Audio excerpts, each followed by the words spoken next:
and I quote, "The church is not a hospital."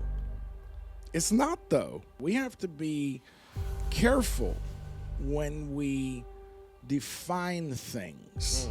The only thing that gives a definition any meaning is the limitations of it, the borders of it. But we want you to get connected to the source. Right. So that way, the same level of enlightenment, awakening that we're experiencing, and we're coming to the conclusion of us. We have to decide whether God is our source or not. There have to be some people who decide that that's okay and do it anyway. And that's what we're trying to do. That's not what the hospital does, though. No. It's the exact opposite. And so if we are presenting this opportunity for you to be salt and light, all the ways that we are embracing the identity that Jesus placed on us. Filled with grace and knowledge, wisdom. Right. And so then when we send you out there, you're exposed, you're malnourished. You're a good patient and a terrible soldier. What if I told you you were meant for something more? And what if at first sight your birthright was inked in blood? And what if dominion was written in big bold letters? And what if we shouldn't just occupy but overcome? And what if the observation of opposition was us? Antikemi, the podcast. And we are back. You are tuned in to the Antikemi podcast. And my name is Jonathan. I'm Schulz. And we'll be your host. It is, like we've said before, our absolute privilege that you're tuning in and that you're hanging out with us. But I want you to stop what you're doing. Click the like button. Please. Click the notification bell. And subscribe if you haven't already subscribed. And also, drop a comment down. Introduce yourself. Say what's up. We want to get to know the people that are interacting with this platform. It's just how we are able to better tailor content about some things that maybe might interest the people who are tuning in. For sure. That's important to us. We're not just trying to be an echo chamber. We want to wrestle with some topics, some things that might not necessarily be controversial for controversy's sake, but we're not shying away from that. We're trying to live Antikemi. Yeah. In opposition to. And so, yeah, your engagement is going to be super helpful. And so, yeah. It's super helpful for getting the message out there, and then it's super helpful. I mean, it really helps with the algorithm, but then I'm looking forward to starting to hear people be like, either I'd like to hear this topic, or I'd like to hear some spicy, input from people who maybe want to challenge a take or whatever. Eventually, Lord willing, we get enough of a audience built up, we'll do a live and have some convos. And that would be fun. I would absolutely love to do an Antikemi podcast, live event. We do something similar with the huddle. Yep. Specifically for our church. Yeah, right. But it'd be fun to kind of broach that out. I've always enjoyed kind of watching podcasts that I follow do a live event. Yeah. I think it definitely does throw me off a little bit when they have the handheld microphones. The little the little TikTok fuzzy thing. Oh, well, actually, I'm just saying just a regular handheld microphone as opposed to a podcast mic when they're sitting down in a studio or their office or whatnot. But we're not Twitch people. Yeah, we're not that hip. No, not quite, not quite yet. But we're getting there. We're getting there. But we're getting there, and so I'd love to see just a little more conversation and engagement. And then on the flip, I want to say at the beginning, because I always forget to say it later, if you're catching this later after you, please give it a like, give it a comment, all that. That's just like one of the simplest ways you can really help us get this out to whoever needs it. But after you do that, put us on 1.5 or 2 times. And, I'm going to be honest with you. I listen to most podcasts. I don't watch most podcasts. It's awesome if people do. I do tend to listen to them on YouTube. For whatever reason, we're on the podcasting apps, but I tend to catch them on YouTube. But I tend to listen, and listening a little sped up helps me. It helps my brain. It does. And I think it helps a lot of people. It does. That is a hack. Yeah. It's a tool that I think a lot of people don't realize is there. But yeah, if you click the little gear icon on YouTube, it gives you, like, you could scroll down and it says speed, and you can click and you can see it's going to automatically default to 1 times the speed. But you can go to like 1.25, 1.5, I believe 1.75, and up to 2. Right. I think they just introduced for YouTube Premium users, I think up to almost 4. Which I like. That's super some fast. people's brain I goes can't really go. fast, I can't go. or the that fast. content is really slow. Right. Because I think we're on the slow side. I don't know how you could listen to us on 4. Hey, if your brain works that quick, You're gonna finish a podcast in about 20 minutes. that'd be amazing. I do know that. So this is just a side tangent, but you got me using Speechify all the time. And No, you got me using Speechify. well, I told you about it. Yeah. But then you started like really, really using it All and got the me way in. inspired. Like, it was a cool gadget to me, but you were like, dude, it's life changing. And then I was like, wait, why hadn't it changed my life? So now it has. So I use it for everything. yeah, so I've gotten there too. So one of my favorite features on that, and I'd love to see every platform pick this up, is the what is it? Every 100 words or every? Yes. Oh no, it might even be every 900. Like it. I'm not quite sure, but it's a built-in AI feature. Yeah. That every 100+ words, it gradually increases the speed. It gives your brain the chance to catch That's up. crazy. And like you can start at 1, and then 15 minutes later you're on 2, and you don't realize it. No, and what's weird to me is I'll be listening to something for, a couple hours. I'll hit pause and go do whatever. I come back the next day or whatever. It's like on It's a message in 2.8. tongues. Like, what is happening? Oh, yeah. And I got to go start back down Right. to. It's the phenomenon of like the frog in the pot. Yeah, it really is. Yeah, so you don't even know, like, you are gradually getting Your brain higher. doesn't hear it happen. But it's a great tool to show how our brain is actually able to keep up, but you can't start there. You have to gradually build your way up there. But it doesn't take long or much for you to be able to gradually work there. So, yeah, it's a great tool. It demonstrates a lot of things. It even demonstrates how conditioning works. And you know what I mean? Here you go. No, but I love it. It really does. But it also demonstrates how exercise works. Uh-huh. It demonstrates how conditioning works. But also, like, if you're a person that like thinks, I can't get used to TikTok or what. Yes, you can. You're just not used to it. I'm not saying you should, but it's an interesting thing to realize that the brain is actually super adaptable. And the more that you make it adapt to things, the more adaptable it becomes. Especially if you start when you're younger. Like, my mom used to always say, like, it was so key for her in memorizing scripture when she was younger.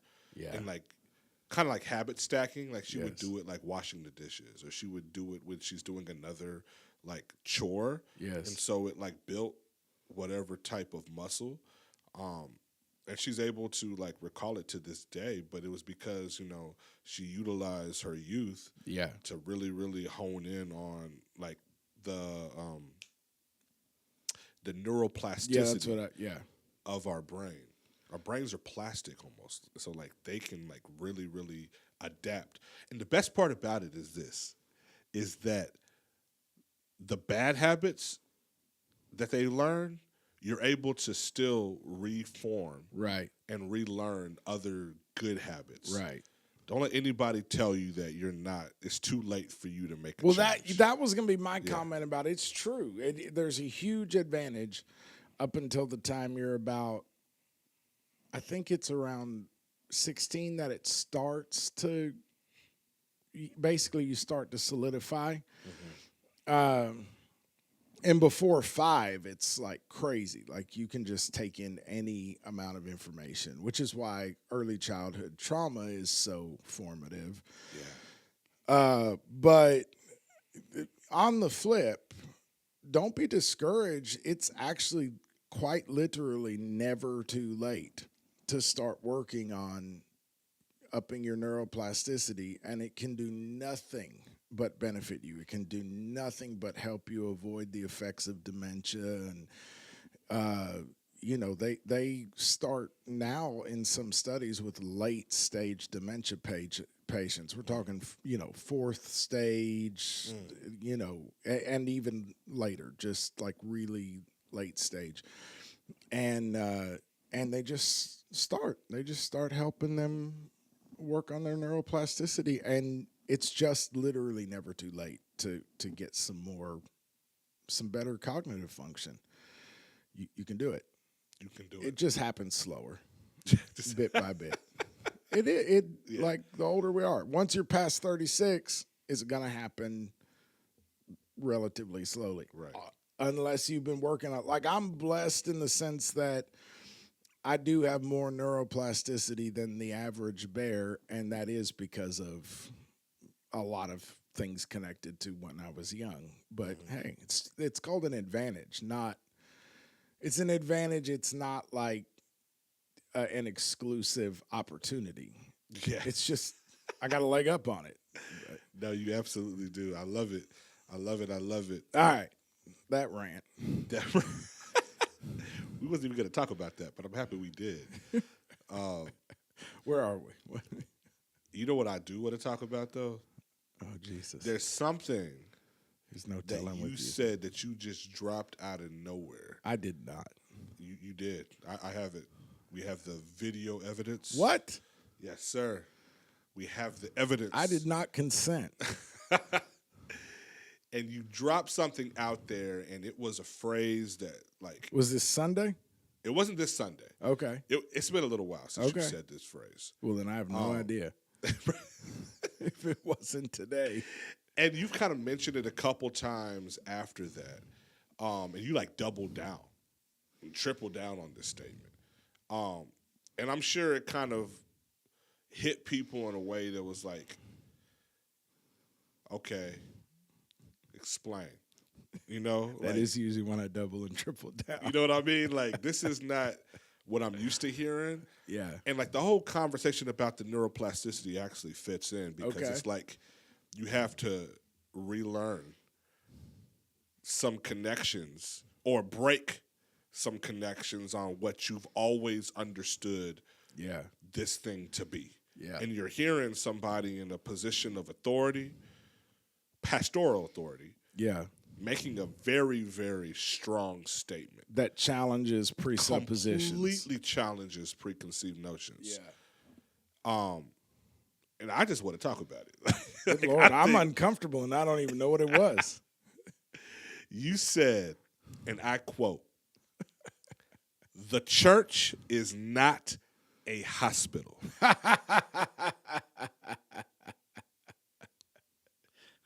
I'm going to let it just hang in the Did I air. do that? Yes, sir. I'm going to say that again. And I quote, "The church is not a hospital." It's not, though. I agree. But But I they am going don't. to say, when I first heard it, You went, pastor's having a stroke. I said, okay, explain. Say more right now. Right. Because it's all we've ever had painted for us. In fact, it was a very high bullet point in the the brochure of soul winning. Yeah. Come, get your wounds healed. Yeah. This is the emergency room. This is the place of safe. We're doing surgery here. There's heart transformations happening here. Lay your burden down. All of the analogies, all the church isms we've used over the years to get people in the building, to get healing. And here you are saying, nope, that's not what we are. You would be a nightmare as a skydiving instructor. Because I feel like a lot of times we're just barely getting to cruising altitude in this thing, and then you just kick me out of the plane. Let's do it. Just like, because otherwise, well, speaking of that, see, you starting early today, sir. Pot kettle. Right. You also said something about that too. A lot of time, I don't even know if we can even get to this part because I definitely want to get back to the hospital. Right. We're coming back. I'm just gonna throw the this out there. non-existent hospital. Right, for later. You say a lot of times that we want God to deploy the parachute before we jump out the airplane. Yeah. And God's never going to do that. Yeah. Because the parachute would get caught up inside the engines and the plane's going to crash. Right. Everybody dies. True. Everybody dies. We'll get back to that. Yeah, that's so good right there, but we'll get back to that. It is a good topic. Now, so if I remember right when I said that, I don't think that's the first time I've ever made that statement to our church, but I've noticed. It was unprovoked, sir. It was unprovoked. What are you talking about? It's been provoked by 50 years of evangelical church culture. You know what? You're right. But I have noticed with like certain statements like that the first time or two that I say them, nobody actually hears them. So I heard it. But I think, I can't swear on this, but I think that over the past 2 years, I've said that a couple of times from the pulpit. Yeah. Usually just throwing it in there. Mm-hmm. And typically with those kind of things, I've noticed where people have been, and I'm going to use the word again, systematically conditioned to have a particular perception of something. When it's first challenged, one of the first responses that I see, and I see it in myself all the time, so this is not me, I'm not like therapizing others, I'm talking about the human condition here, because I see it with myself all the time. But the first time that something's dropped out there that directly challenges it, or evidence that just flies in the face of that presupposition, your brain just goes, that's irrelevant. Or you tell yourself that you heard exactly the opposite of what you heard. Yeah. So a good example of that is if I said the church is not a hospital, a lot of people's brains went, right, church is a hospital. So it takes a hot minute to cut through just that layer. Like autocorrect. Absolutely. Yeah. Because obviously the mind is an amazing thing. Mm-hmm. And, you know, we say a lot about the ego on this podcast, and typically when we talk about egoic issues, we're addressing challenges connected to it. But I don't ever want to give the idea that we're vilifying the concept of the ego. I'm not using ego here as somebody's prideful. That's a different way of using ego, and that we'll vilify all day long. Don't be arrogant. But I'm talking about ego in the sense of like your perception of self, your understanding of your identity, and the way you are in the world, the way you show up in the world, or perceive yourself to show up in the world. That's an important construct. Without that construct, you can't function in the 3D realm. So, no matter how enlightened you get, no matter how much awakening you go through, you want to use some more kind of new agey terms, you can go through all kinds of ascension and all that, whatever. You still have to function in this realm while you're in a body. And so, in order to do that, you have to have some sense, some thought-based sense of identity, who you are in this world, and what your place in it is.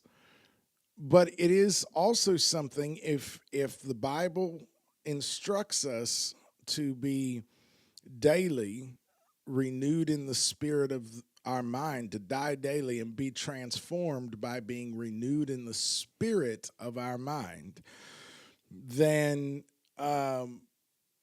basically a significant part of the Christian walk in general, and certainly the spirit-led life, is going to be consistently confronting existential issues, having basically persistent crises of, because you are not the you that you function as in this world. You're much more than that. And you need to know that. Like, if you don't know that, let what I'm saying bother you. I am Meshulam Barrow Hirsch from, Grand Junction, Colorado. All my family are New York Jews, raised in Austin, grew up, on a farm in an intentional Christian community. That's an unusual life experience. Pentecostal preacher, father, husband, all these things that I am, and this I that is Meshulam Hirsch.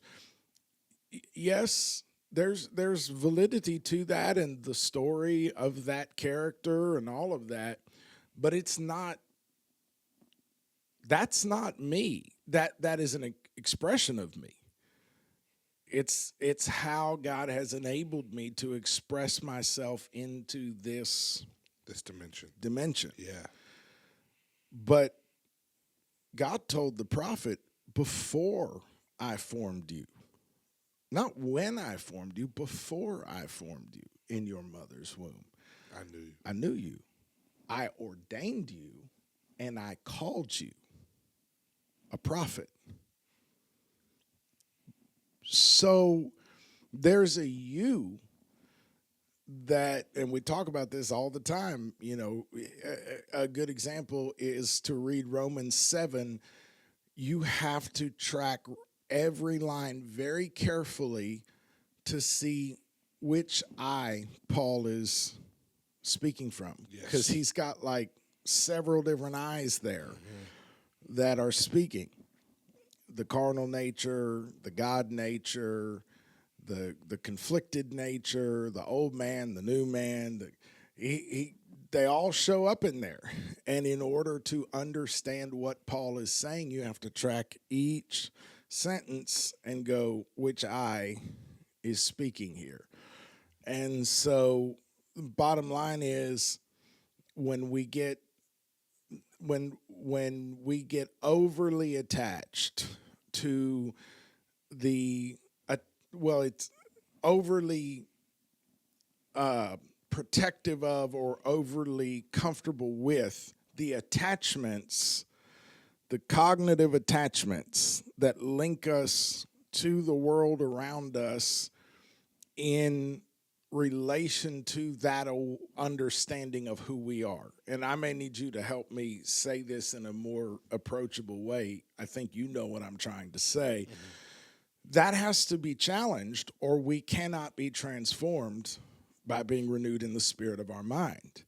So we're not vilifying it. It's not a bad guy. The ego is not the bad. It's a utterly necessary function of having to express ourselves into this dimension. I love how you qualified that statement. Like, I don't think I could have put that better than that. You really laid out the reasoning behind why that statement is polarizing in one way, but it has to be expressed. And for the person who truly desires to be renewed daily, they want to really walk in the Spirit, right? Yeah. They're going to receive that in the way that it's meant and take it in and allow it to germinate and produce the fruit that it needs to. And you really won't have room to disagree once we even get into why that is a bona fide fact. Yeah, can I just, maybe a bumper sticker might be useful here for somebody that's struggling with what even is he on about. Let me just say this. How are you supposed to show up as a new you if you're still completely attached to the old you? So if your understanding of the character you have to play in this realm, we all have to play a character. It's gonna have national and ethnic origin, family lineage, religious affiliation, political persuasion, life experience. We all have, that's not bad because it's necessary to move in this realm. But if my understanding of that story can't be challenged, how's a new story supposed to emerge? How's a renewed character supposed to emerge? It's no different than, Brendan prevails upon me every now and then to play his stupid, Roblox or whatever, know. And you go in the store and you get a new skin. Okay, I think this is actually a good analogy. I think I'm about to use a video game analogy that works. You go in the store, you get a new skin, or you get a new, what do you call it? Like when you have new clothes or whatever, you got new stuff for your character. But if I don't take that stuff out of inventory and put it on, nobody will know, and my experience of the game won't in any way be impacted. In fact, I could get we were playing a game the other day where you had to defend yourself with, the game's actually called Brain Rot, and it is, but you had to defend yourself with like this little I think it was a hammer or something. Anyway, you had this little, you could defend yourself, and but you could go to the little store and you could drop a little of the in-game money, not the Robux, but just the little money you earned in the game, and you could get like golden hammers and like powered up stuff. But then if you don't pull that out of inventory and use it, it doesn't, you can't defend yourself any better just because you have that in inventory. So that's what I'm getting at here, is to say, like, if it doesn't say just be renewed in the spirit of your mind. It says be transformed by the renewing of the spirit of the mind. So if the transformation piece is going to happen, the renewal is non-negotiable. Yeah. Yeah. The Bible literally says in Hebrews, when it's talking about the renewed covenant, in the English, it usually says new covenant, but there's a pretty good argument to be made that the Hebraic language around that would have been the renewed, Brit Hadashah, the renewed covenant. And it literally says, I think it might be Hebrews 5, I don't know, anyway, in Hebrews it says, the stipulation of a new covenant directly requires the removing of the old. So the writer of Hebrews is making the point to Jews who would be having a hard time letting go of certain aspects of Torah-based religious thought. A lot of that was very good, but some of it had to be challenged in the renewed covenant. And so the writer is making this statement: if there's a new covenant, that means there's one that's not there anymore. So if you update the software the firmware on your phone, it's not just that the new firmware is there. The old firmware is gone. That's echoing Romans 7. Go for it. I mean, what it's talking about, for the married woman is bound by the law to her husband while he is living. But if her husband dies, she's released from the law concerning the husband. So then if while the husband is living, she is joined to another man, she shall be called an adulteress. But if her husband dies, she is freed from the law, so that she is not an adulteress, though she is joined to another man. Therefore, my brethren, you also were made to die to the law through the body of Christ. Yeah. So you are literally being transformed into the new creature. Yes. 2 Corinthians, made in the image, of course, and joined to the body of Christ, so that you might be joined to another, to him who was raised from the dead, in order that we might bear fruit for God. There it is. So, like, we want the transformation. The transformation is the fruit that's being produced from this union. And when Paul talks about husbands and wives, he's talking about Christ and the church, and he's talking about the spirit man and the soul man. I don't know if I should take that dive, but your spirit being the husband and your soul being the wife. Yes. Yes. In proper submission. Right. Ooh, we'll go there one day. Oh, my God. We'll go there. We will go there one day. That day is not today. It's not today, but it's good, though. Yeah. It's so good. We're already like, we've already told them church is not a hospital. We can't tell them that their spirit is the husband and their soul is the wife. Oh, my God. Yeah. Stay tuned for that. And your body is the mediator. So here's the thing, bro. When people hear a statement that doesn't fit with their egoic awareness. So now that I've spent all that, we've circled the county qualifying what we mean by egoic awareness and all that, what the Bible calls the flesh, which is not just your flesh and blood. It is that coupled with the awareness that exists within it. Because your spirit is your subconscious awareness, but the soulish awareness is connected to the flesh identity, the 3D existence. When that is challenged, one of the key defenses that your ego has is just to blank on it, just denial. I definitely didn't hear what it sounded like I heard.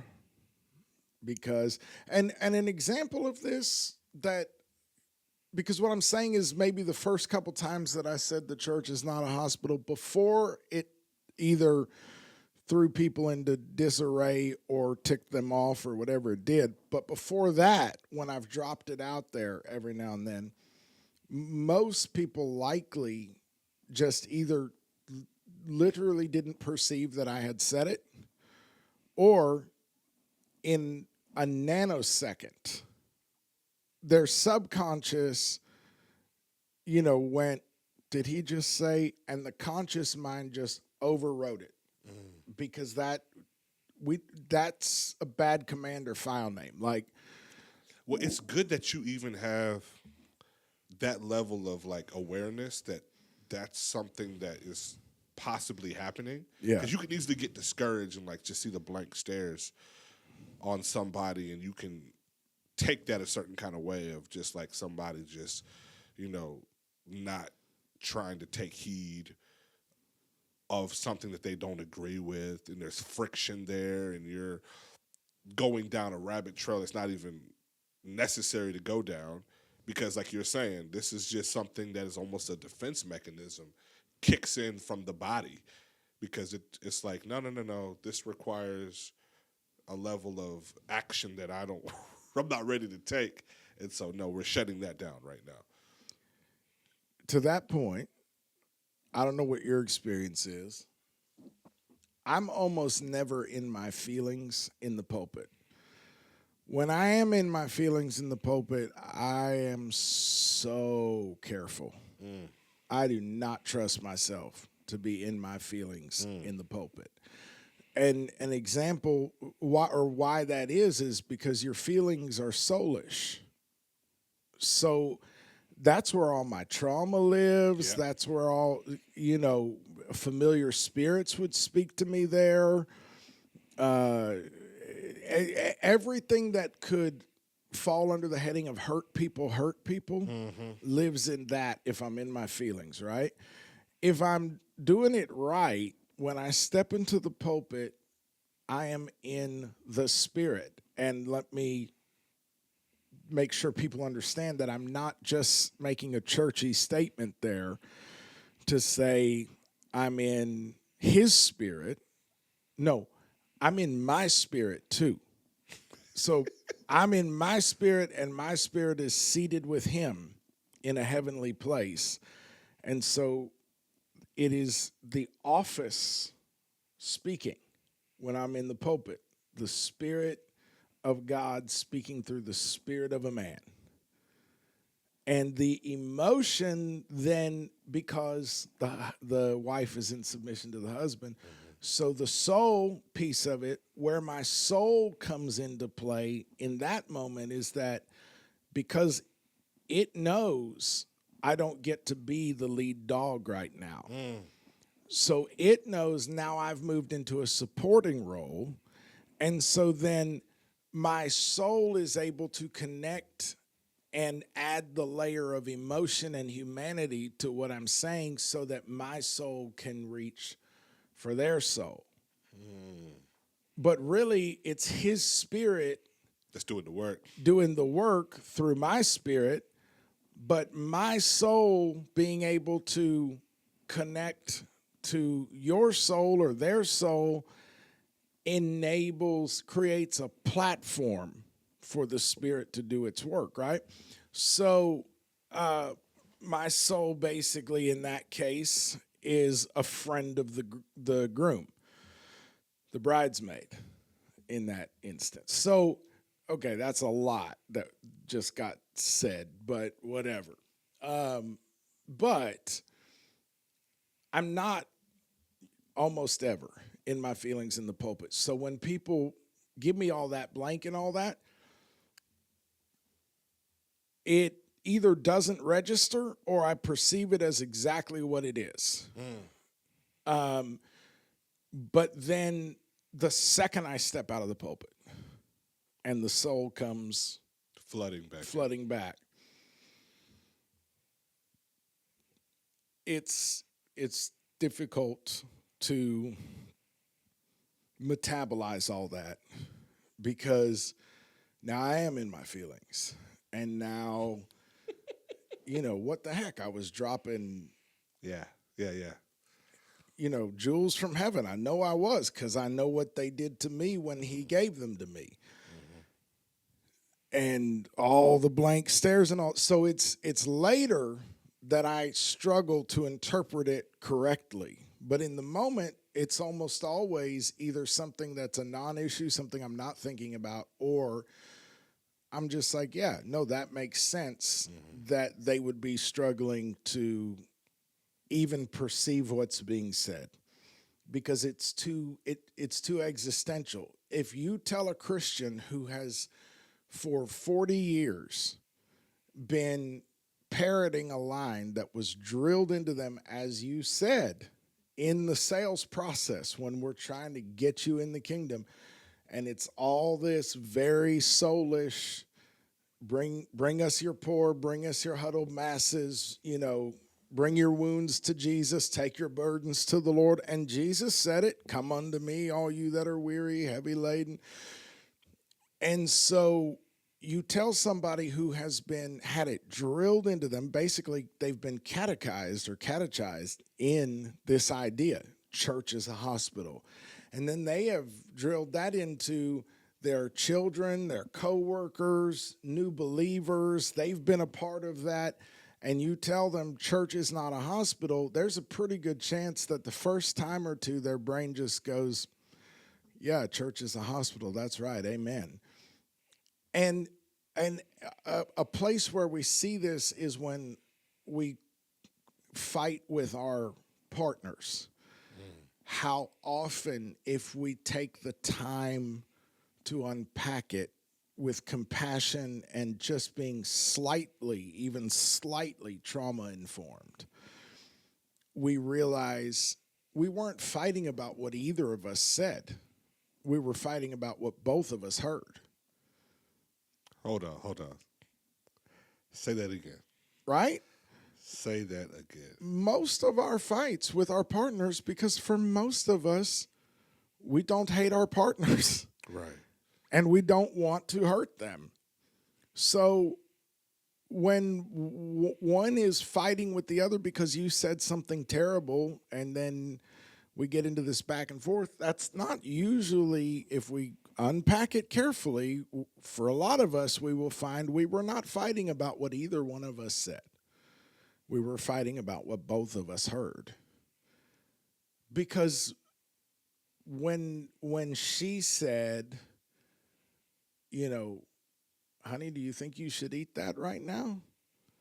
I didn't hear my wife knowing that I get heartburn, that I'm trying to lose weight, that I don't sleep well when, I eat something stupid late at night, that she doesn't want to see me in pain. She doesn't want to see me have high blood pressure. She doesn't want to. I didn't hear my wife covering me. I heard, and I'm not going to name them, but other voices from when I was a kid that said things like, you're fat and stupid. You're always whatever. So I didn't hear what she said.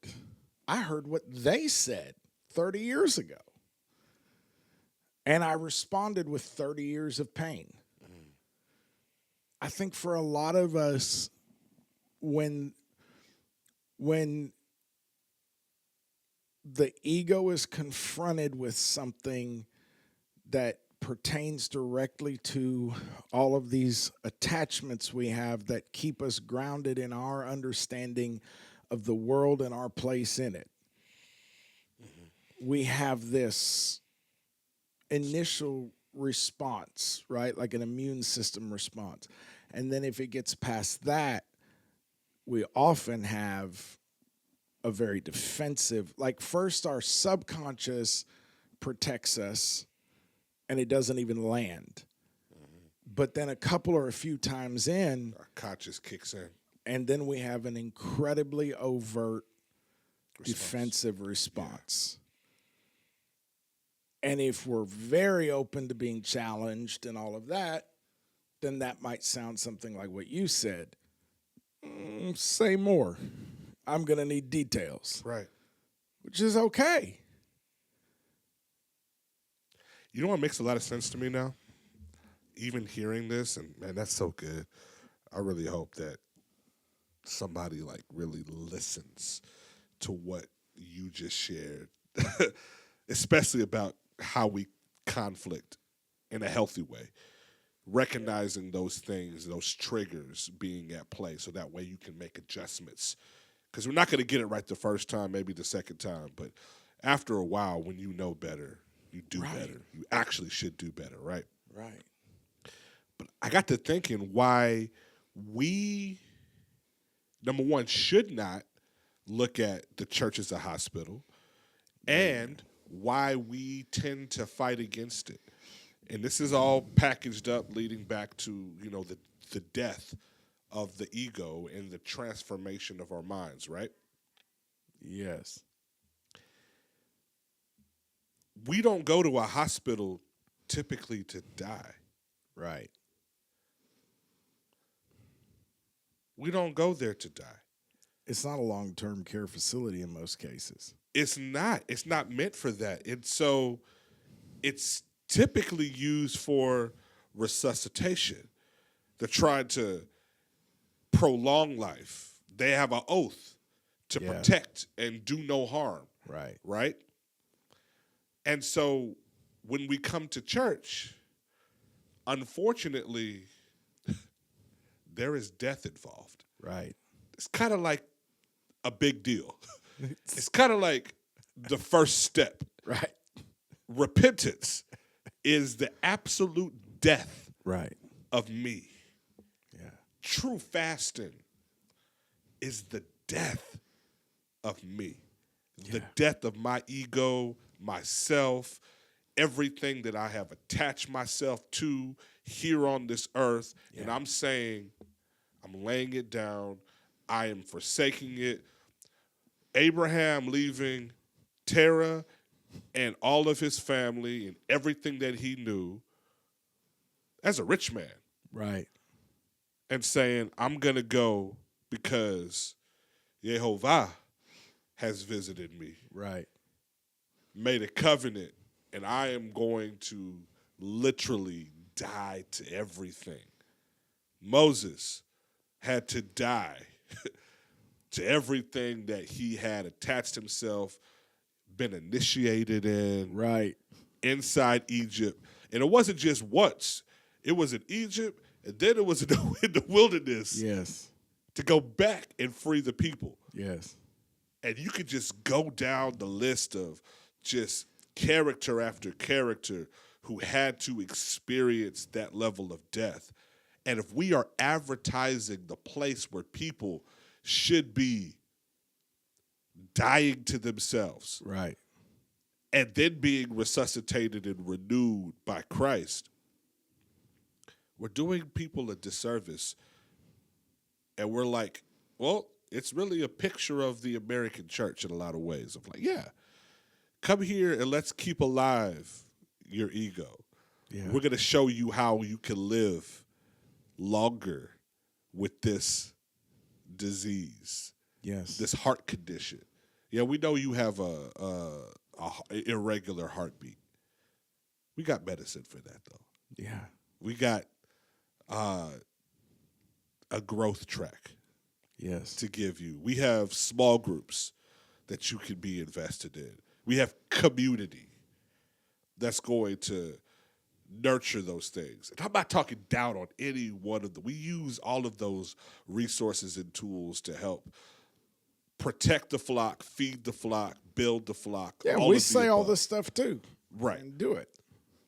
But when we package what the big C church is, and it can't be Johns Hopkins. Right. So, I mean, the way you just described it, that's a brilliant observation about somewhere you go to die. In a sense, you could make the argument from what you just said that the altar, at least at the church, has more in common with the hospice than the hospital, because we're there to facilitate a healthy transition. Right? That is really what our job is. A healthy transition. Yeah. Right. What does dying look like under the best circumstances we can provide? Dignity. Right. Care. You Someone don't have covering for you. Yeah. You don't look, you're not humiliated. Because it's different to be humbled and humiliated. All those things, right? So you just laid out a brilliant, that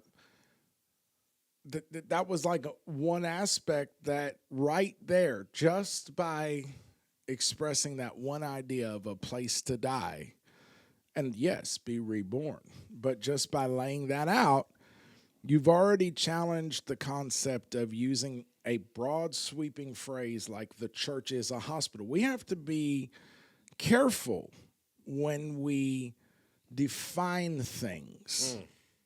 Come on. Come on. Because definition, the only thing that gives a definition any meaning is the limitations of it, the borders of it. So That's good. That's good. that's why I don't say, I mean, if I do, I try to catch myself. I don't say I'm ADHD. I hear people say that all the time about whatever they've got. You know, that's true. I don't hear you say that. I really try not to. You reference ADHD Yeah. a lot, Yeah. but you've It's never. It's a once- factor. Yeah, I've never heard you ever identify that. But I see people who make it their whole personality, Yeah. and they don't usually know that they're doing that. But I see the disability that defines the borders of their existence. That's problematic if you're a person that's committed to growth and transformation. So we need to be careful with definitions. Words are spelled for a reason. And so we don't want to be,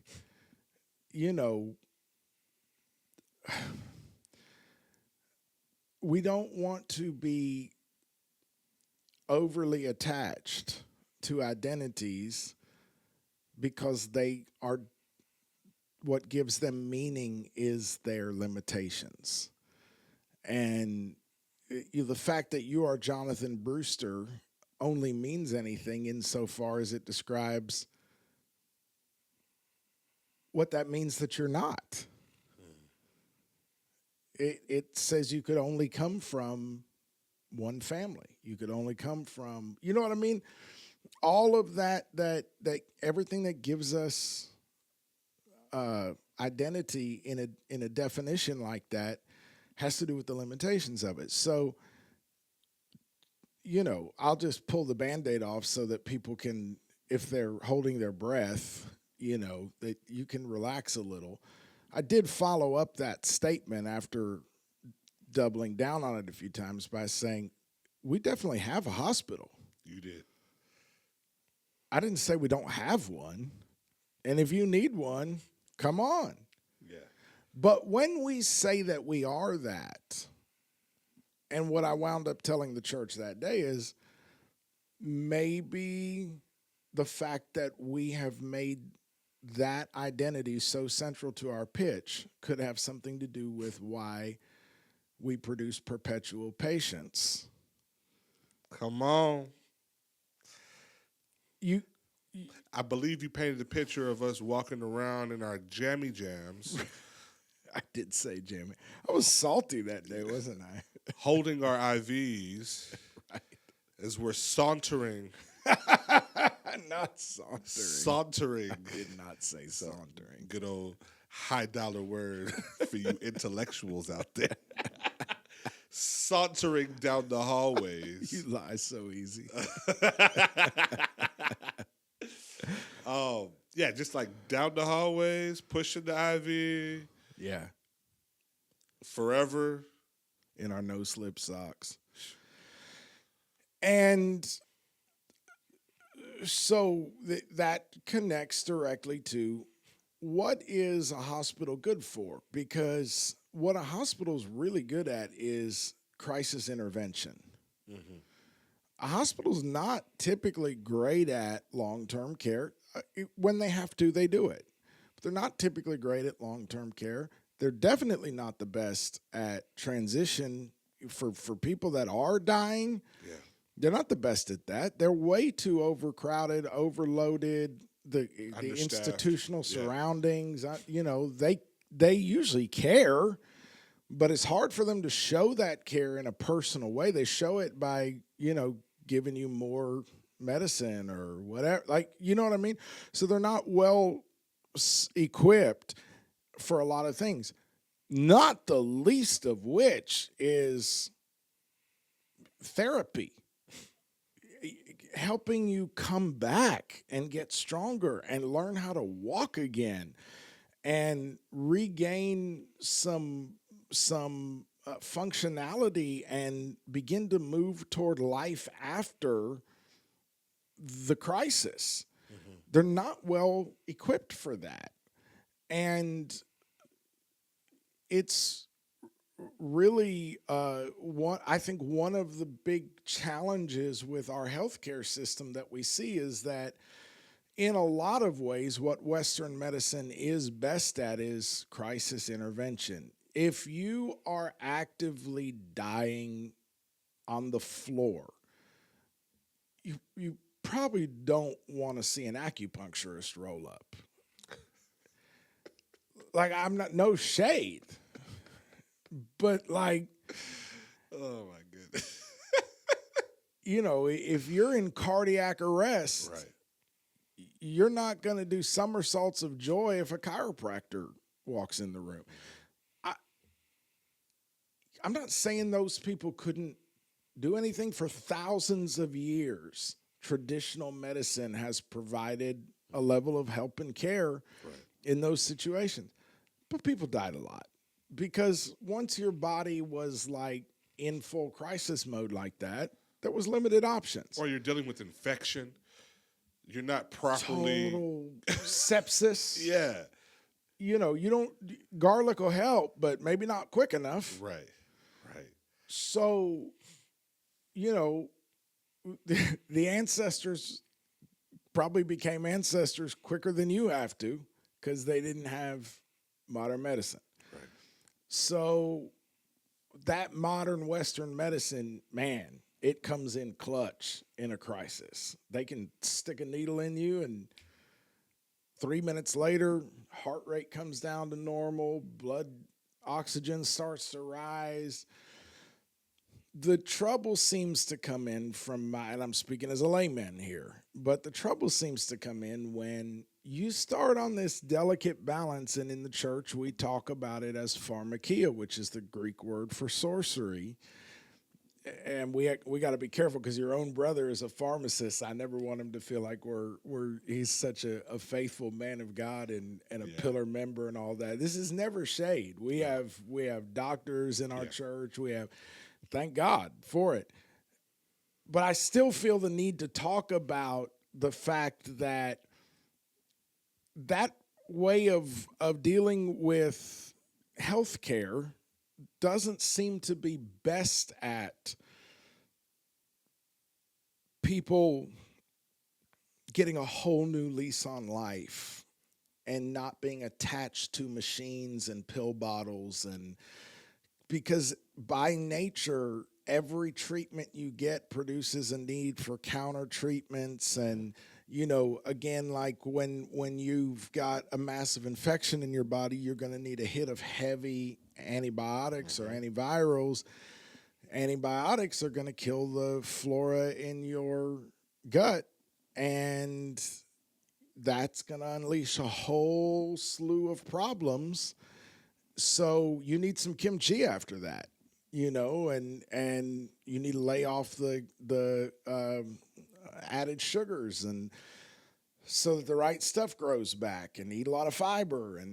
And modern medicine doesn't seem super well equipped for dealing with that side of it, which is why we have things like doctors of integrative medicine as one of the specialties, right? Well, most of them do not work at a hospital, and it's not the best place for their work to be done. So Jesus said, I came that you might have life and that more abundantly. So he also did say he came for the sick, not the well. He is our physician. Like, I'm not saying the medical analogy doesn't work. It does. I'm talking about letting a particular aspect of that world define an identity that didn't even exist when God invented the church. Yeah. Yeah. And so I struggle with it. I don't feel comfortable with that defining our view of what the church is, because I feel like in many ways we have said that for so long that is what we have become. And by nature of what we are, which is a faith family, We are a covenant family of believers. So this is a lifelong proposition. So if we are a hospital, then if you join us, you're stuck in the hospital, and you either wind up on paid staff Come on. or in a bed. Or in the bed. And that, if you'll stop and ponder, I think you'll have to agree with me that in the majority of our churches, that is what has happened, and that is what we have produced. And having a hospital and being a hospital is two different things. Completely. In one, you're a city because you have a hospital, which, as I said in that message, the Bible calls us a lot of things. Like you said, a city set on a hill. Right. Does it call us to be the psych ward? No. Does it call us to be the emergency room? Not even the maternity ward. That We've got them. We're a city. Of course we've got them.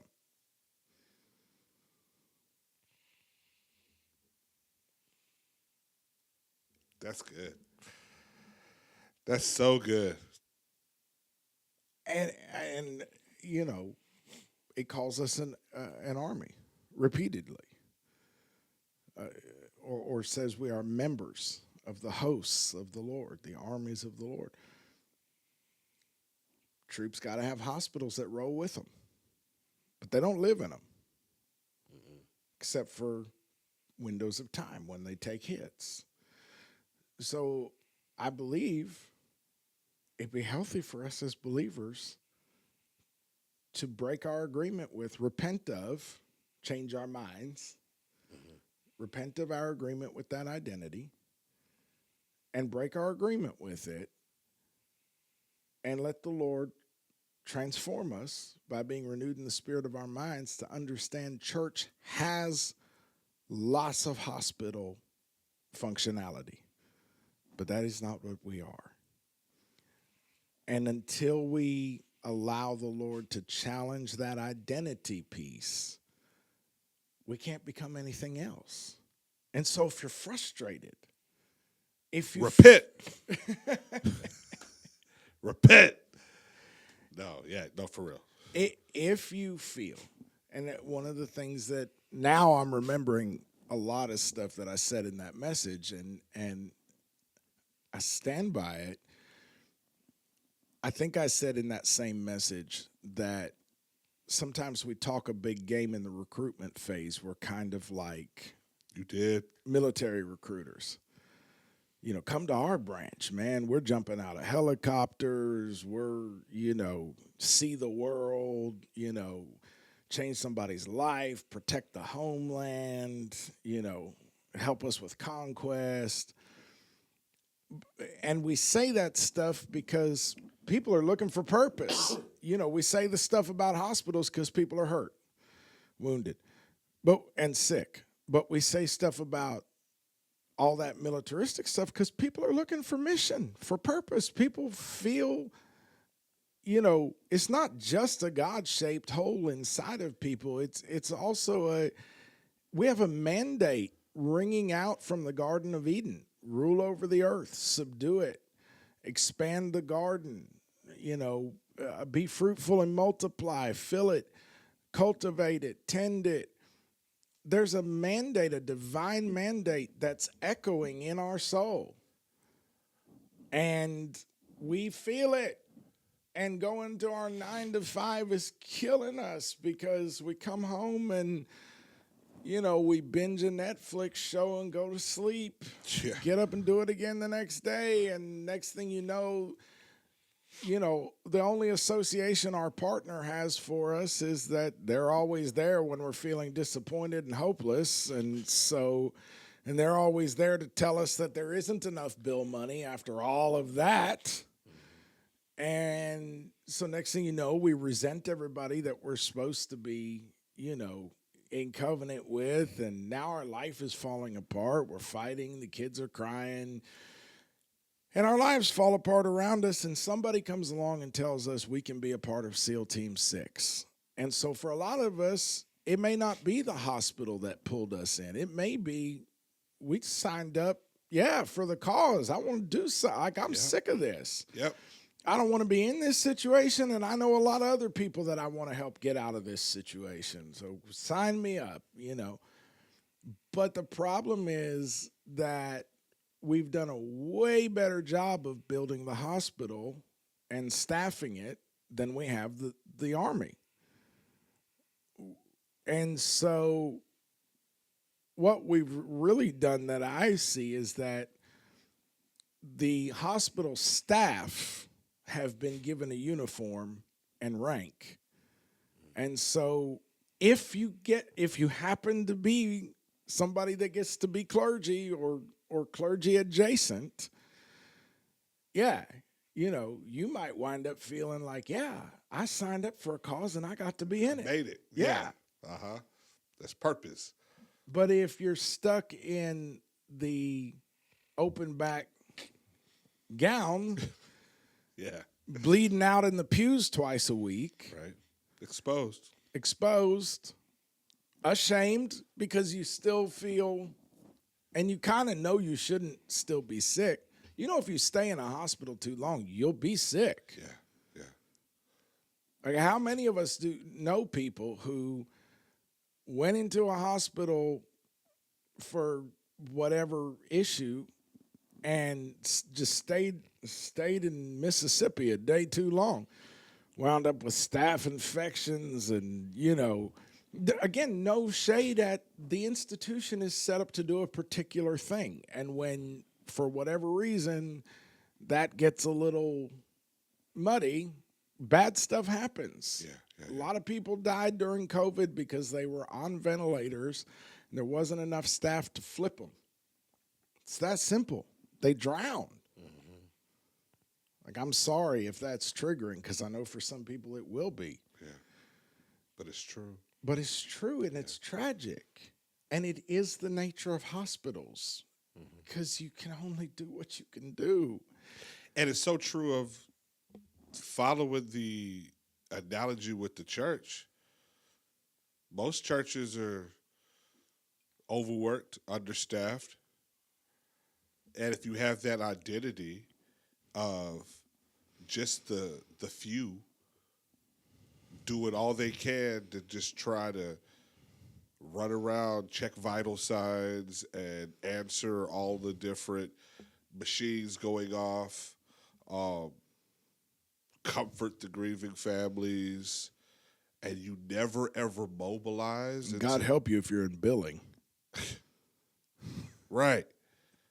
Because that's the other ugly side of it, too. Right. I mean, you got to keep the hospital running. Right down the line. And you have people, since we're on that, you have people who are upset because they go into the hospital and they receive a bill by somebody who... I thought this was supposed to be a place that cared for people. Right. Or you get a bill from a generalist. Yeah. Hospital generalist. Yeah. May or may not have had a single conversation with you. Right. Just may have they just run the ward. Slipped in, yeah, read your chart, made an assessment, took a couple notes, left, and submitted their bill. Yeah. So now you got hundreds of dollars from somebody that you didn't even see. Yeah. And you're upset now. Yeah. How often do people leave a church service feeling like something was taken from them? Right. And they receive really nothing in return. They're charged for it. And it was a culture that was established that was predatory. Yeah. We got to we have to change that mentality. I think if we come into the gathered group of believers with the identity intact that we're all in this together. Yeah. not from a place of misery loves company, but we're here to truly impact the world as salt and light, Yeah. not allowing ourselves to lose our flavor, Yes. our what's the word you used recently? Our distinction. Yeah.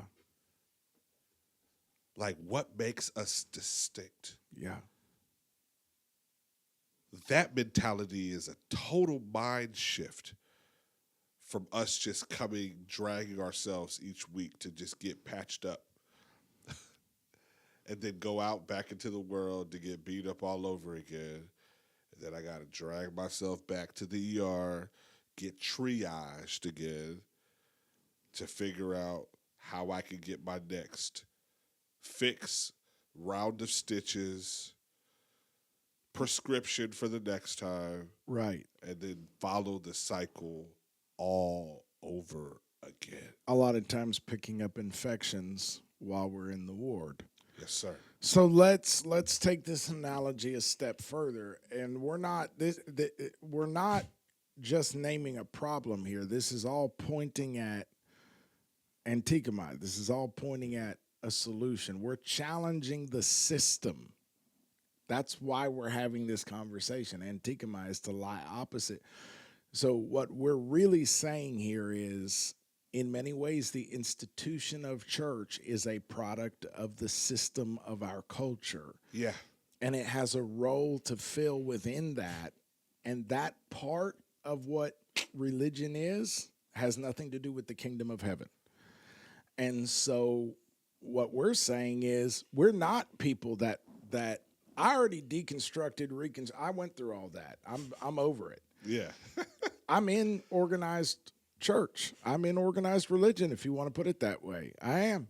And I'm giving my life to it. And so are you. So but what do you do when you are as woke as all the ones that have deconstructed and left, when you're just as dissatisfied with the machine, but you know your destiny, your purpose is all within the organism that the machine exists to try to serve or keep alive, you know.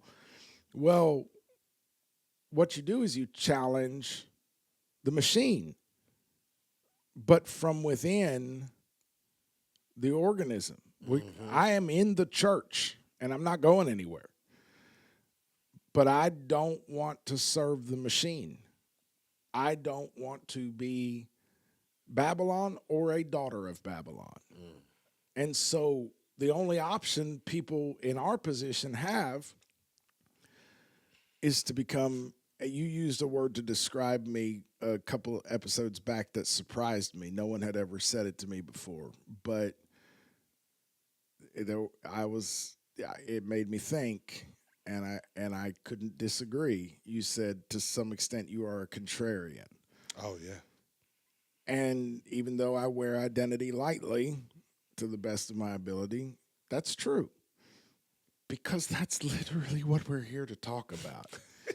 Yes. Yes, we do want to be a pain in the butt for this system. We do. And that even means we wind up being a burr under our own saddle. From the inside out. Yeah. And that's okay. Because to me, that's the only honest way to live in the tension, to actually thrive in Babylon without being of her, to come out and not be among her, but have to survive That's what there. Daniel did. That's right. It's what the Hebrew boys did. You don't think it was annoying to the king's chief of staff or whoever he was in charge of transitioning these slaves into proper eunuchs, proper servants of the court? They had to be dressed, look a certain kind of way. I'm sure the clothes were matching, hairstyles were matching.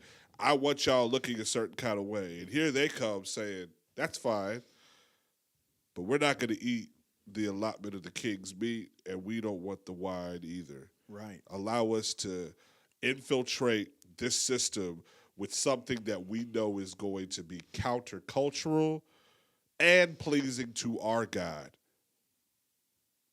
Yep. from the inside. Daniel heard the decree. Yep. No man shall offer up any prayers to anybody for X amount of time. Right. He says, okay, I hear that.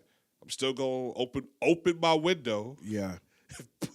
face my window and bow down and pray. Because that's just what I do at the hours of prayer. Even though I'm literally the governor of the head province. Yeah. Sorry. Yeah. That's the character I'm playing. Yeah. But that's not the me that has to decide who to bow to. Yes, sir. Same thing with Esther preparing to go see the king. Yeah. You know, it causes you to move different. Now, I'm not even talking about the 3 days of prayer and fasting. I'm talking about way back before that, when all the young maidens were having to come in and be, presented to Ahasuerus. And Esther's process just wound up being completely different, bathing in the anointing for 6 months. No makeup, So it just causes you to have to move different. It doesn't mean you can't move in the system. It doesn't mean you can't move through this realm. It doesn't mean you can't be super effective, sometimes even be at the top of your game.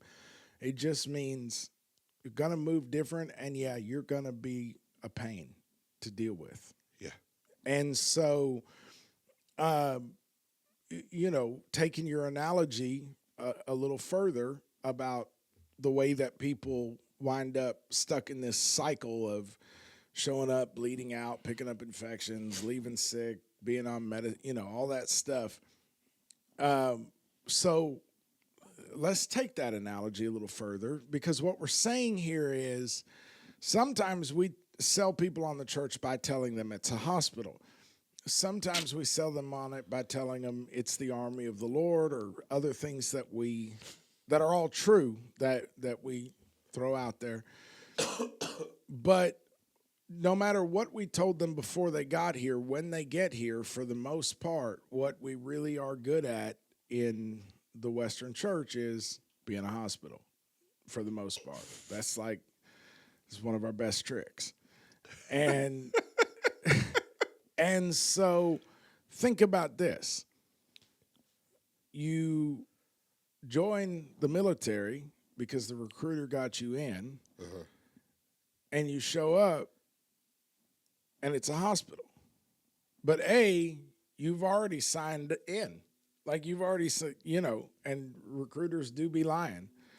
So you already enlisted, but B, you already know the whole reason you signed up is because why do a lot of people join the military? Because they weren't going to make it without it, right? So you already know that other plan wasn't working. You didn't have the network you needed. You couldn't pay for college. So take that analogy into spiritual things. Yeah, you weren't making it without the Lord, and you weren't even making it without the church. So here you is. And so what are you going to do? You're going to be open-minded. Well, maybe this is what I need, because I thought I knew what I needed, and I was definitely wrong about that. So maybe this is what I need. Listen to all these testimonies. Listen to. And so you're going to show up and acquiesce for a while. And over time, one thing about hospitals is if you're there, you'll get sick. I mean, we all know this. Yeah. Like, I hope nobody's offended, but that just is how it works. Okay. But then let's take it a step further and say, maybe you signed up because you realized we're in a war. Because we are. And a lot of us, that is how we got here. Yes. Because not only were we in a war, but we were taking incoming fire, and we were losing bad. We were caught in the crossfire, quite literally. Yes. And so you come in, and what you leave the hospital with is a new gown, an armband, some medicine, and you get sent out into a firefight. Well, one thing I can guarantee about that, you'll be back. Because you just got sent into an active firefight in a gown with a pill bottle. So yeah, we'll see you. Like, keep the bed warm. You'll be here. And now you're not just caught in the crossfire, you're wearing the insignia. So you're an active target. So now you're taking a whole other level of hits. And you keep coming and you keep getting discharged with medical equipment and sent back into the battle. Come on. Hold on. Let's see here.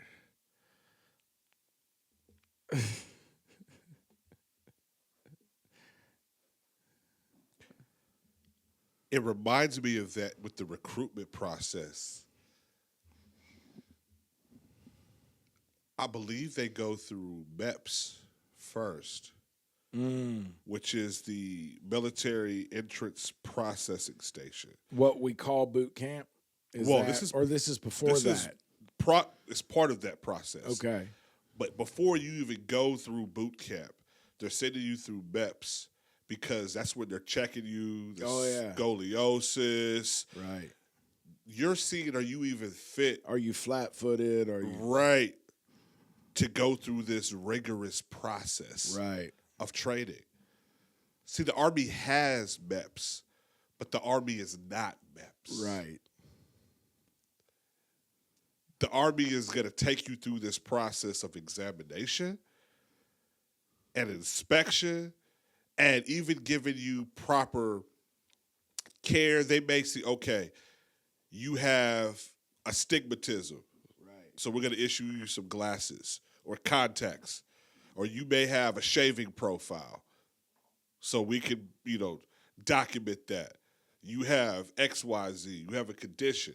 Will this stop you from being able to serve or not? If it's not going to stop you, we'll notate it, document it, put it on file. Whatever medication that you need to be on, we'll know to be able to provide you with. But now, take your behind to basic training because we're going to go ahead and we're about to have you die, literally die to yourself. The point of basic training is to completely reform your way of thinking, bringing you to a place where when we give you a command, you don't go through the process of filtering yes or no. It's just yes. Right. We're teaching you how to think. We're conditioning your body how to go beyond everything Push that you beyond, thought. Yeah. We're telling your mind that your mind is so much stronger than what your body is. Putting you in positions and conditions that are going to stretch you beyond your limits. We're going to shave your head because you're going to conform. They're breaking you down mentally, spiritually, Completely emotionally, breaking you physically, down. and rebuilding you. That's not what the hospital does, though. No. It's the exact opposite. And so if we are, like you're saying, presenting this opportunity for you to be salt and light and to be as wise as serpents, harmless as a dove, like all the ways that we are embracing the identity that Jesus placed on us. Filled with grace and knowledge, wisdom. Right. We're doing ourselves a complete disservice to present this opportunity to take up your cross and follow me as if we just got to get you patched up and comfortable and just getting in this sleep number bed until he comes back. Right. And occasionally rage at you for not being a soldier when we never took you through that process at all, or equipped you. or equipped you. And so then when we send you out there, like you said, you're exposed, you're malnourished. You're a good patient and a terrible soldier. Can't do it. And no, we have to stop. First of all, we're getting people killed right and left. Yeah. That blood's on our hands. And they switch hospitals in an endless loop. But the gowns are different. Let me say something else too. Better beds. Right. People are conditioned by what they see on TV as the ideal situations as far as hospitals. That's not real life. No. Sorry, Grey's Anatomy is not real life. It's not. It's not. It's good TV. Don't tell me House isn't real. I need House to be real. My wife loves like these doctor shows, and she's like got me on a couple of them. But we were laughing the other day. We were watching something, and we were like, "This is so unrealistic." How much time the doctors and nurses were spending with each patient. I mean, like the long, drawn out conversations. I'm talking about just and multiple times a day. Right. Just like I'm like. I've stayed in the hospital, and I maybe saw the specialist once in a week. Right. Maybe once for a 30-second to 2-minute conversation. Yeah. And I was in the emergency room at first. Then I was in the intensive care. Right. So I'm in ICU. Right. 5+ days and saw the specialist once. Yeah, they didn't have a heart-to-heart. You know, these people are having heart-to-hearts with the family and the patients multiple times in an hour episode. Like, that's not – but that's what they expect. That's what they expect. But you literally can't run a hospital that way. Can't. Neither can you do a church. Absolutely not. But they expect the pastor or whoever is a minister – to have that level of hand-holding through everything. Jesus didn't even do that. No. The disciples didn't do that. Where you're supposed to get that from is your battalion. You're supposed to be in a unit.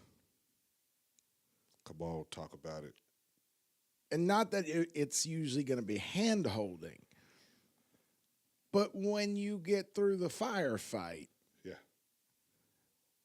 and you're sitting in the trenches with the people who just had your back and you just had their back, yeah, man, you're going to get to pour out your heart. Yeah. And they're going to pour out theirs. And you're going to patch each other up, and you're going to read each other your letters from home. And that's where all that's supposed to be happening. It literally can't happen from the guy that has to keep 1,000 people alive. Yeah. It's unrealistic. It's unfair. It's unwise. On all fronts, to everyone involved. Yeah. And so, with this in mind, you know, one of the things about being in an I keep saying army. I don't mean that necessarily as a branch of the military. It's just an easy way to. Yeah. But being in the armed forces of a nation, where you really see the best of humanity shine in that realm, and where it pulls the greatness out of people, seems to be when what has them there is actually the cause. It's not we keep sending people off to die in wars that nobody can get behind. Yeah. And that they're still heroes for doing what it takes to try to protect all of us.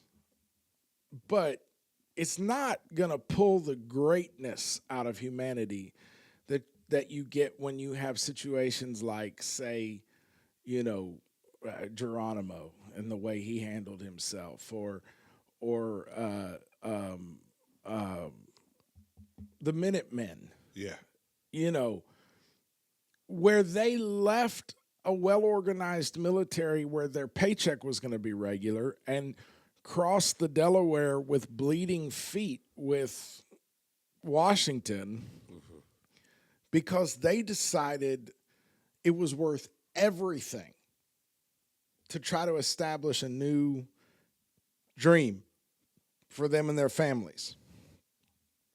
Obviously, a whole bunch of super unfortunate, unrighteous stuff happened in that context. But the point is, what drew the greatness out of these people was not the benefits package. The recruiter did not talk to them about what's the act that allows them to, get their college paid for. Oh, yeah, yeah. That wasn't it. That's not what pulls that thing out of people, that they become more than a mere human. It's when they're there because this thing is literally worth more than life to them. Yeah. And that's what we're selling people on. And, another example is the way the fighters handled themselves inside the Alamo, in what they absolutely knew was a losing proposition, fighting for a militia that had not been able to pay their checks in however long. Yeah. And there's an interesting analogy there because on the Mexican side of that, they also hadn't been paid in a very long time. But there was a whole different sales pitch that had gone on with them. They were extremely dispirited. They had overwhelming force, but they were extremely dispirited because they had been sold a dream that wasn't panning out. On the other side, you had these guys that were unbreakable because nobody sold them any kind of illusion. They just had a chance to stand for something that might be a better future in their view for them and their families.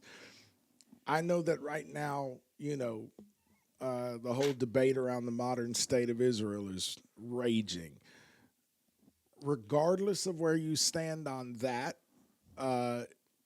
the stories that came out of things like the Yom Kippur War, when the 77th Syrian Tank Division came across the border with basically the whole Arab world riding, posse with them on the holiest day of the year while everyone was in the synagogues and got behind enemy lines. In a nation that is well known for having a strategic depth problem, where if you get a few miles into the border, you can cut that nation in half and wipe them off the map in a matter of a couple of hours. Yeah. So no matter where your opinions are on that, if you want to see some inspiring stories, there was an Israeli tank commander that was on his honeymoon. I remember. Who flew home, left his bride there. Did his family meet him? Yes. With his uniform? Yes. At the airport? Yeah. Flew home, went and got a broken tank because that was basically all that was left. Got it patched up and running. There were the other, I think they wound up with 11 and then down to 7 against hundreds. But the other guys had all had to check out of the hospital the other tank drivers were Literally. in the hospital Yes. and had to check themselves out. That's that moment where everything is on the line and you're not there for the benefits. You're there because of the cause. And that's what you signed up for, and that's why that pulls this thing out of the human spirit that is just there's nothing is impossible. Yeah. Because that's literally that's dominion. That's the God in people coming forward, even if it's a little broken and expressed through trauma, but it's still the basically the highest human potential that comes out of people in that moment. That is what we have on offer. We have a cause that is worth everything. If you don't like what is happening in the world, we exist to oppose that and offer an alternative. If you don't like the way that this world is crushing the defenseless, destroying the hurting and the wounded, stacking oppression on top of tyranny, on top of, if you don't like the way that the government is, when I was just telling Gemma a couple days ago, I said, because we were watching, what were we watching? We were watching, I may get in trouble for this with some of y'all religious folk. We were watching National Lampoon's Family Vacation, the Christmas, and there do be a couple scenes that get a little dicey in there, but we were watching that with the big kids, and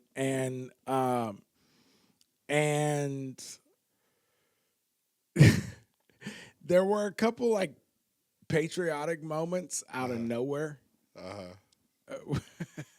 And it was funny watching my little Gen Z, almost Gen Alpha daughter, like, take that in. You could tell that for her, it was like, where did that, why has everybody got their hand on there? Like, what just happened? Yeah. And there's like, it's cutting to the American flag waving, and because the aunt, the old aunt or the old grandma, has dementia, and so when she goes to say grace, she says the Pledge of Allegiance, and there's a couple scenes like that. And I was telling Gemma, when that came out, it was just a different vibe with our culture as regards our country. We were still, we kind of believed in it. Like, we kind of believed in the whole, like, liberty and equality for all. And, there were people whose experience told them all had an asterisk on it, and their voices hadn't totally been heard yet. But a lot of us really believed that our country stood for something profoundly special. And I'm not saying it doesn't in any way, but for most of us that are under 50 at least, and I think for a lot of the ones that are over 50, since 2001 have just been such a brutal cascade of one disappointment after another. Yeah. To the point, if you have any modicum of self-respect, or like, it's like, how long can you live with an abusive spouse and not acknowledge, yeah, I don't like being treated that way. And that's not right. You're not a good person. Right. You know what I mean? And that's not to say there can't be redemption. If you're that person, repent. But the point is, after a while, if you were raised with any amount of self-value, or you're going to start to be like, I don't think I like it here. Well, for most of us, the last 25 years have kind of produced that in us. We just assume that if our government is talking, they're lying. They're lying. Yeah. And the reason is because they always have been. Everything they've told us. I mean, it's a funny example, and stop me anytime you want, because I somewhere in this I crossed into full rant mode. But I did want to get into some of this because I believe this connects directly to what the first 2/3 of this conversation was. This piece is important because so many of us are disillusioned / feel that we have woken up. Yeah. So, And what do we do with that? what do we do with that? Yeah. So, you know, when I was a kid, everybody in Austin started running on this platform of we're going to get Ben White and 35 fixed. So if you grew up in this area, I don't have to say anything more. But if you come from somewhere else, pick the intersection that it is in your city or the county road that it is where you are. But you know the one I'm talking about. Yeah. The one that every politician has got into office saying, I know the cones are so annoying. The potholes are, we're going to get them fixed. Like, and we're going to have to raise the taxes just a little bit, but come on, y'all, we got to get this done. And for 25 years, you've been electing people off the back of that infrastructure promise, and somehow Nothing to show for it. I mean, we passed Ben White the other day, and it's barely passable. Barely passable. Like, they've moved the cones far enough. Yeah. You know, and it's been my whole life. And so that's like a local example. But on a broad scale, let's stick with the infrastructure analogy. For the last 20 years, I've watched one administration after another come in saying, I don't know what's wrong with these idiots that have been here for the last 4 years, the last 8 years, but we've got $1 billion or $1 trillion. I can't remember which it is. At a point, it's meaningless. The numbers are so big, but I think it's $1 trillion. Talk about the deficit. No, talking about the infrastructure problem we have with our crumbling bridges and overpasses, and so one administration after another has said, hey, these idiots collected taxes for this, and they haven't done anything with it. Our bridges are still crumbling. Our overpasses are 20 years. You know, most of the overpasses in America were not, they weren't built to code to still be being driven on right now. Yeah. I mean, by years and years and years. Yeah. At some point, Something tragic. that's going to catch up with us if we don't get something done. I mean, this is how third world countries become third world countries. Right. Because the money always winds up in somebody's pocket or in somebody's budget, not where they said it was going to be. And so multiple times, the money to fix our infrastructure has been pointed out and then disappeared.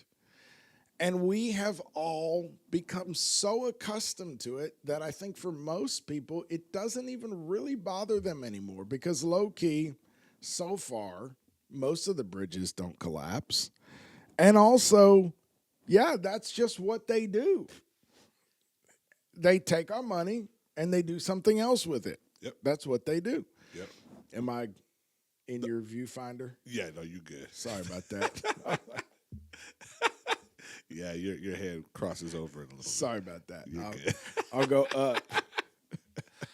So, bottom line is, we have watched so many iterations of this. The 9/11 Commission report. Yep. Completely bogus. Yep. Totally bogus. If you don't know that, I'm sorry to tell you. I'm sorry to tell you. That's not a conspiracy theory. It was a conspiracy, though. They did conspire to completely gaslight us. They gaslit us so bad that they got us gaslighting each other. Yeah. I called people idiots for questioning that stuff because it bothered me, because it challenged my egoic. If I had to understand that we lived in a world where the government could produce something like that and it be a fabrication, Everything else crumbles. oh my God. Yeah, yeah. That doesn't feel safe at all. No, not at all. So for a good decade, I fought that. I didn't want to know that that was true. And you add the layer that the same people that say that there was another shooter on the grassy knoll. They say that the moon landing wasn't real. They say that the earth is flat. They say that. Why, though? Why is that? So much misinformation tied in with actual real life truth. It's hard to decipher what's real and what's not. Those people have lost faith in the system. Yeah. And can you blame them? Nope.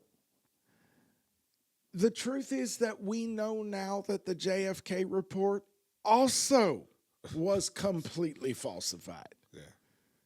It's a matter of public record. So, we just tore each other's eyeballs out over COVID and the jab. And not only did they let us do that, they incited us to it, made sure we did it ad nauseum, and then one day they were just like, our bad. A bunch of that stuff was true. Right. Sorry. On we go. Yep. Oh, by the way, aliens are real too. So kids, like my kids, to fathom a world where we just believed the propaganda, we were totally on board with like America and all, they actually can't relate to it. Yeah. Because they came into the world too late to catch that. It's like them trying to understand the world before the internet. Right. It just didn't exist. It didn't exist. Yeah. Their whole world, we have been calling the big bad wolf because it's been out of the costume. We grew up with the costume, but our kids, it's been a wolf at the door, and they've known that the whole time. You know what I'm saying? Yes. So we're now in this phase where people are having all these awakenings. And I use air quotes not because I question the awakenings, but only because I am aware that the movie Inception really does describe the challenge. Yeah. And so being woke or having woken up, being awakened, being red-pilled, no longer being a sheeple, all of these, am I missing any big terms that we use? You covered that, yeah. All of that stuff comes with an inherent trap built right into it, and we've talked about this many times, and we'll talk about it again, or multiple traps in it. But one of the traps is that often we have awakened within the dream, and we are just as asleep about a lot of other stuff. Sometimes we even have an awakening that's real in the sense that we are now at a higher level of consciousness because we're aware that there's a scam. We're aware that there's an illusion. We're aware that something is afoot, that something is fishy, but we may have even woken up with the wrong, like some people woke up over flat Earth, and it's just not flat. But I don't care. Like, if you believe that, whatever. Like, I don't want to fight with you about it. But I'm just saying, I definitely don't believe that particular conclusion is correct. You're being so nice. And I know we dropped a bunch of y'all off just now. Please stick with me, because that's not my fight. Yeah. But what I don't want to discount is that the reason you came to that conclusion is because the Bible says if the foundations are removed, what will the righteous do? And the bottom has dropped out. And if you're not aware of it, if you're listening to this and we sound like, or I sound like a lunatic right now, you're in the phase, and we've all been there, that we talked about earlier, where the first several times you hear someone say something that challenges your presuppositions, you may just have a wall go up. You're in denial. Yeah. At this point in the information age, if you're not aware that there's a profound deception at the bottom of most of what we perceive, that's not because there's not. It's because you haven't found a way to metabolize that information yet. Yep. Or you've got your head under a rock. So most people that have made it this far in this episode are probably somewhere in the process of either being extremely confused and scared, mystified, angry, or very, very sure that they are like awake. Yeah. And all of those levels of the process come with their own traps built in. It's a minefield.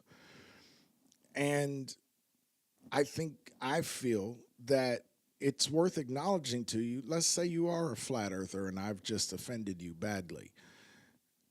But what I want to say to you that is affirming is you're right that this ain't right.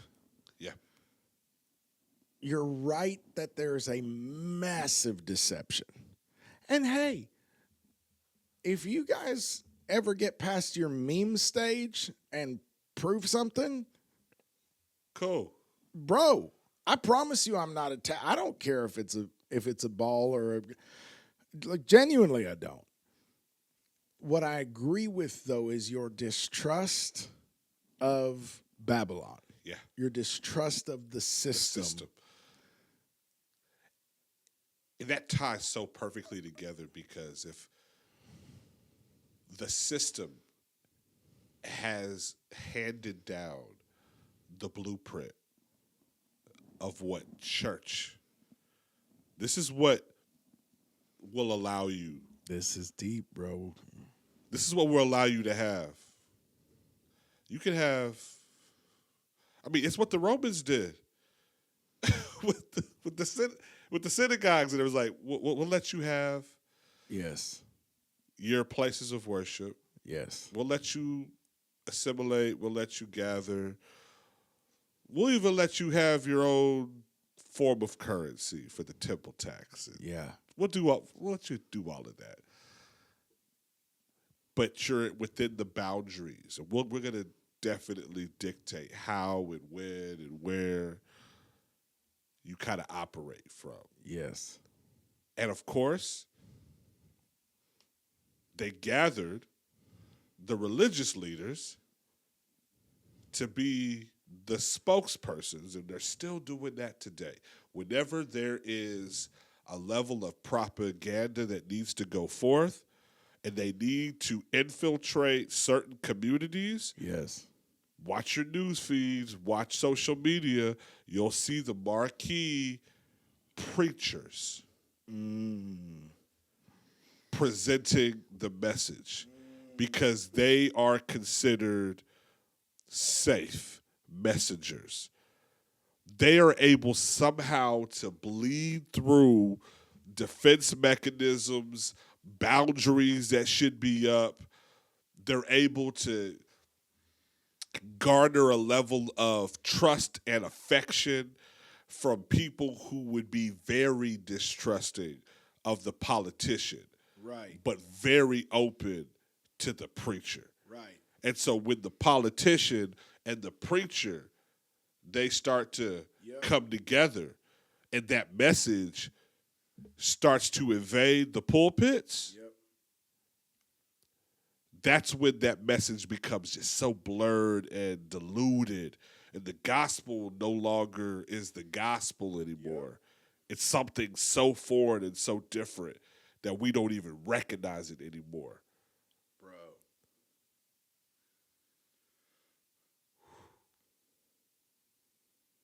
It works.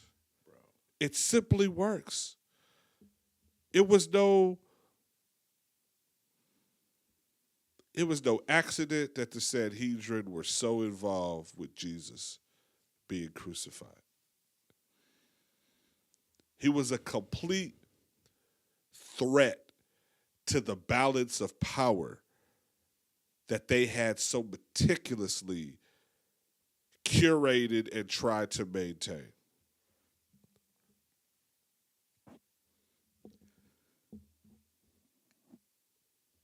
A lot of the people that you're talking about, the deceivers, Yeah. what you called the marquee preachers, Yeah. they are also the deceived. That doesn't excuse what they're doing. Yeah. There's a couple of them that they know who they are, but a lot of them don't. They are what they are is people who could be bought. You have to understand how hard the ego will work to justify something that greatly benefits you Yeah. in this life. Yeah. Yeah. So that I'm not saying that in any way, shape, or form to excuse them. I'm saying it to explain them. Because I think one thing that trips people up, I know it did me, is they hear people like us say things like this, and then they think, but I know so-and-so is sincere. Sincerity does not imply truth. Oh, because you could be sincerely misguided, sincerely wrong, sincerely fill in the blank. Yeah, and often it is sincerely so sold to the system because you're a beneficiary so directly. That's why I constantly tell people it's not the Jews, it's not the Catholics, it's not even the Illuminati. Yeah, it's people from all of those groups, but that's not who they are. It's the establishment. Yep. It's wherever you find systems, institutions, people that benefit directly from the status quo, that's where the devil hides, because that is the ecosystem that enables, That's good. right? Yeah. Somebody is at the top of this food chain, and the thing that's keeping them there is the ecosystem. That's why none of us hate rodents. I mean, we don't like them in our house, but most of us don't hate rodents, insects, whatever. But let them come too close, right? Then we call the exterminator.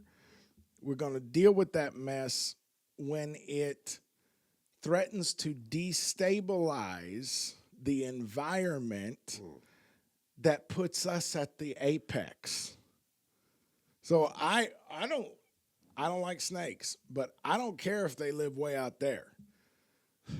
But they are not finna live here. Oh. And a lot of us feel that way, and it's because that is the delicate stability of the system that keeps us safely ensconced at the top of the food chain. So we're not going to let that change, and we shouldn't. But now take that and apply it to a system of oppression or a system of greed or a system of power and control, and now look for who benefits directly from that system not being challenged, and you have found them. There you go. And as believers, we always have to remember that they work for somebody, and that is who we are called to engage. That's why we are who we are. Yeah. If I wind up, who's the Austrian billionaire Jewish guy that always bankrolls? I can never remember his name when I need it. He always bankrolls human misery. I know exactly what you're talking about. I can never remember his name either. It's going to bother me so bad because I'm going to remember it on the way home. Yeah. But y'all know who I'm talking about. Like he's the, hold on. He funded the Black Lives Matter. Yeah, and Winter of Despair in London.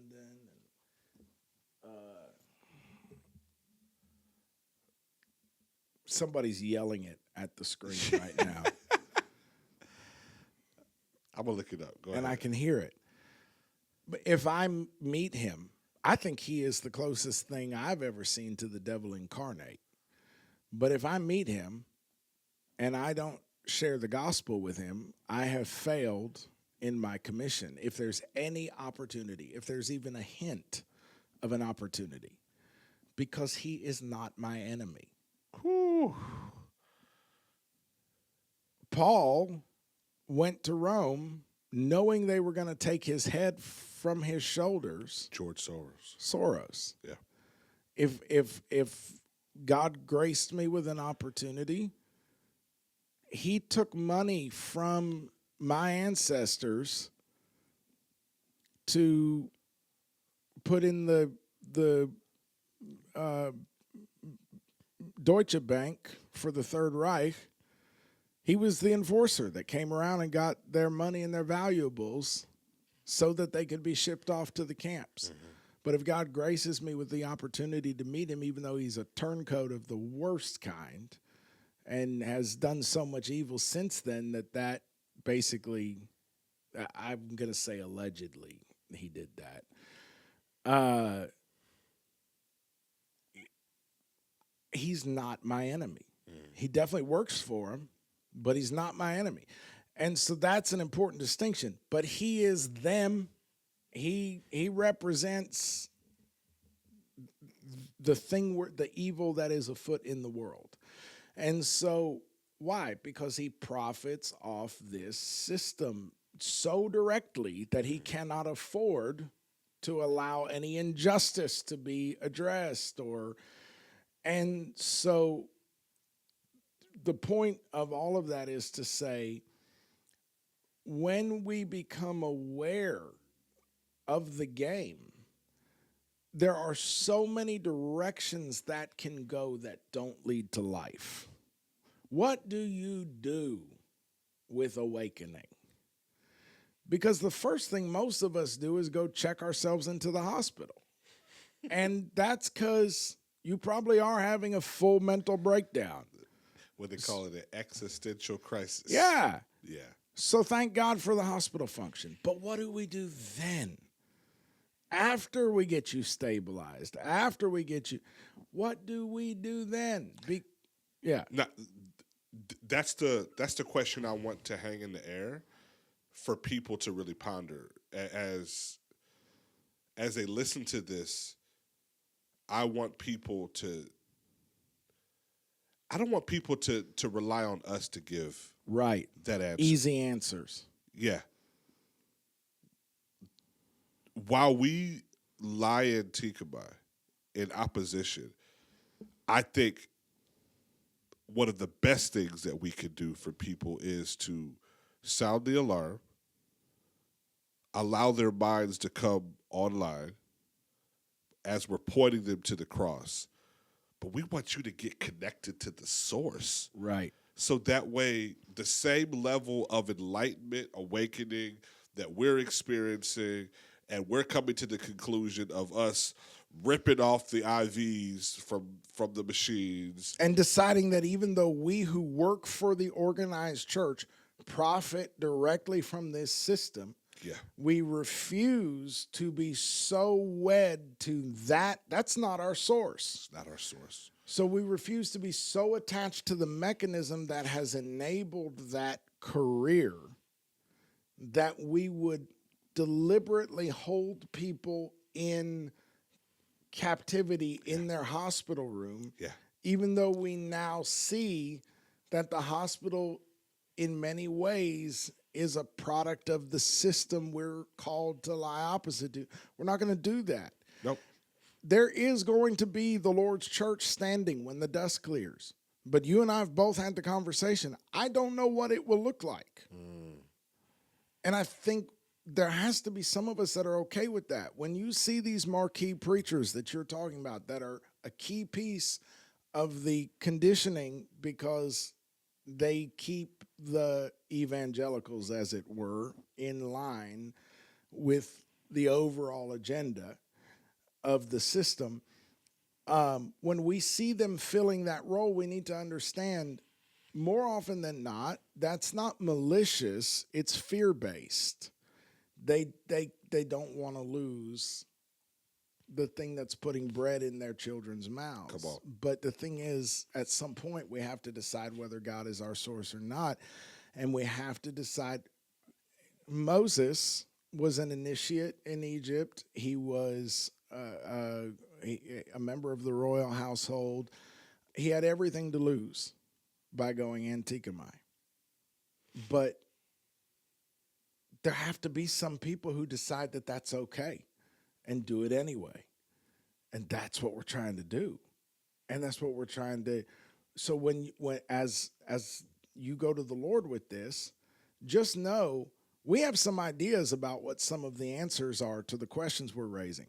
But we don't know really how that will look.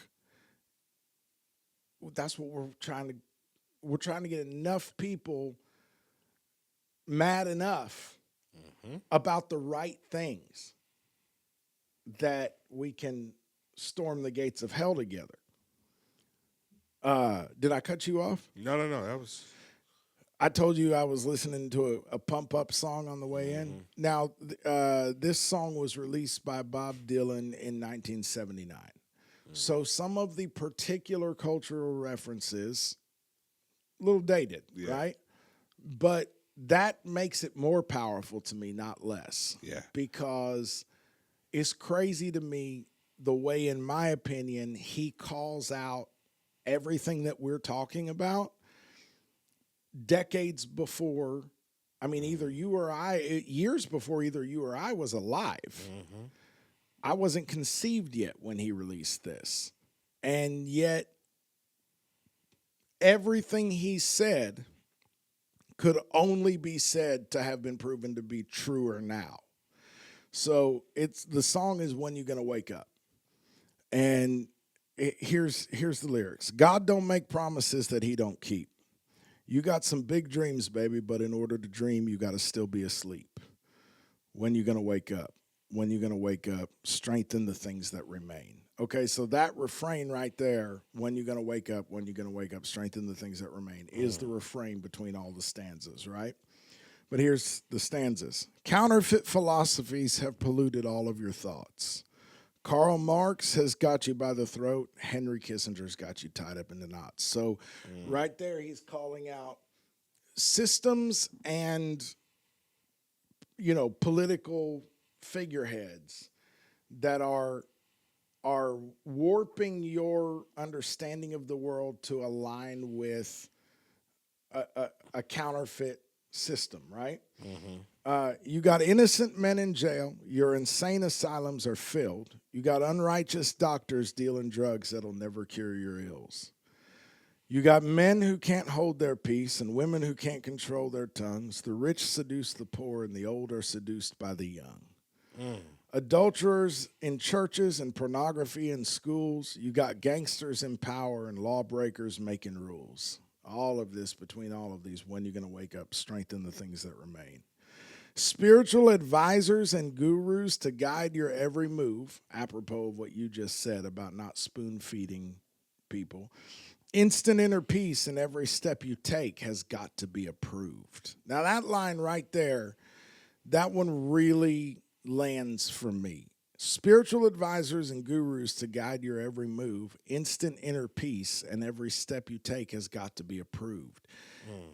Anytime you find yourself constantly checking to see that your virtue signal is landing, that the other people in your awakened posse are on board with what you're saying, that your pastor is saying the thing that the influencers said that all the pastors should be saying, that all of that stuff, that's a warning sign to you that you're still in the dream, because you're still having to follow the rules of the system. The system, exactly. Even though you think it's not, but inception. if there's still control involved, right?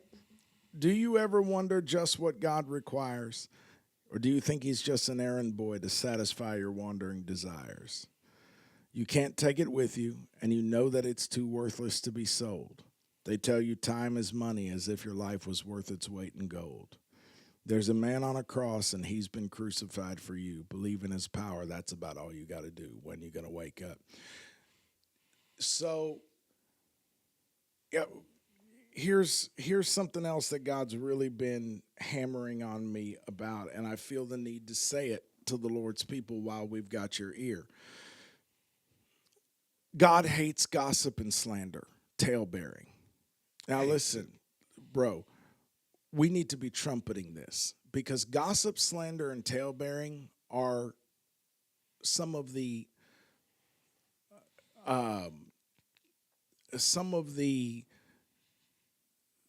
what's the word I'm looking for? Keystone characteristics of the current environment. Let me work on that for just a minute. A well-known influencer, and I'm not picking on any side here. This person has interesting things to say sometimes. But a well-known influencer has been being memed from Dan to Beersheba for the last few weeks for having said, apropos of discussing, I don't know if I'm going to name it in this episode, but a conspiracy that, if you're following the news, everyone it's obviously most people feel like something isn't being said right about a massive trauma that our culture just went through, right? And people basically don't believe most of the lines that are being said. And this influencer said, we don't know. She said, we don't know, but we know. Now, here's the thing. She's saying that a particular group of people are responsible for the murder, the assassination of who was a reasonably beloved influencer and very influential political kingmaker and all that in life, but who is so much larger than that now as a cultural icon, has been built into, it's approaching MLK kind of levels of like the institution that his name is being made now, right? And she's saying there's particular people that are at fault for his death, and her saying that is kind of splitting the world asunder and dividing the Christian conservative movement, ripping it in half. And can I just say, as a Jew living in America, and this is an experience I think you could have a lot to say about too, is getting my people in a world of hurt, potentially our lives endangered, because she has decided to incite the mob with pitchforks. And I'm not taking any position on whether she's right or not about who she thinks is responsible for that situation. It's totally, I don't know. There's things about it that I struggle to make sense of from the point of view of that theory. But the people that she's blaming have killed people. Oh yeah, I mean, there's left it like, right? Like, where there's smoke, there's fire. yeah. Listen, man. There's nothing to what she's saying. Right. But the point is, this statement of we don't know, but we know, it's very dangerous. A lot of people have gotten lynched off of that kind of thinking. A lot of people have gotten, condemned by kangaroo courts and killed without a fair trial over that kind of thinking. Wars have been started. That reminds me of, we have to go into Iraq. We have to kill this, dictator. We have to, why? Because of weapons of mass destruction. Weapons of mass destruction. And then we're just going to casually hear like 15 years and thousands of, never mind their lives, just American lives and all that later. And we're going to just hear casually, our bad. They were actually somewhere totally different. That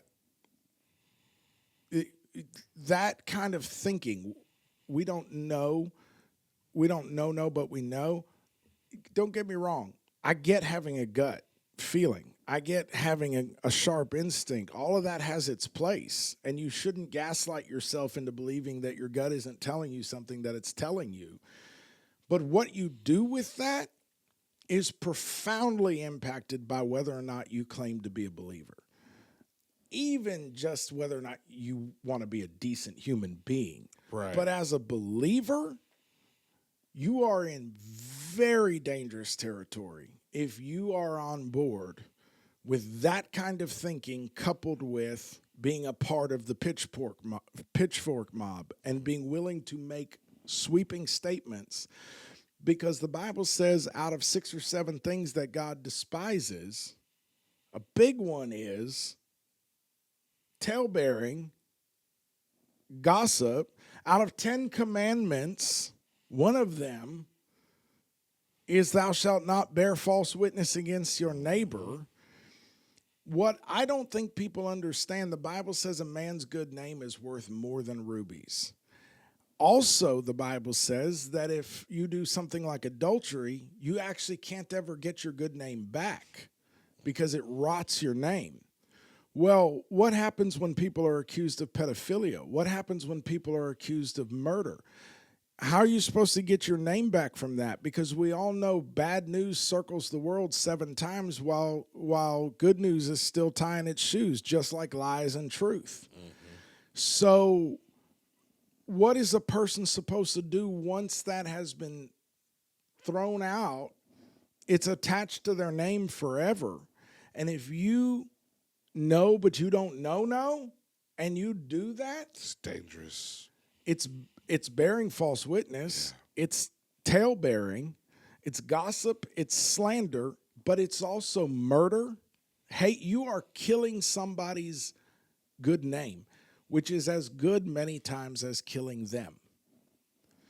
And so, as believers, if waking up and realizing that there's a big lie, there's a big deception afoot, is causing us to spin into that territory and partake in those mob mentalities, that is not what waking up is for.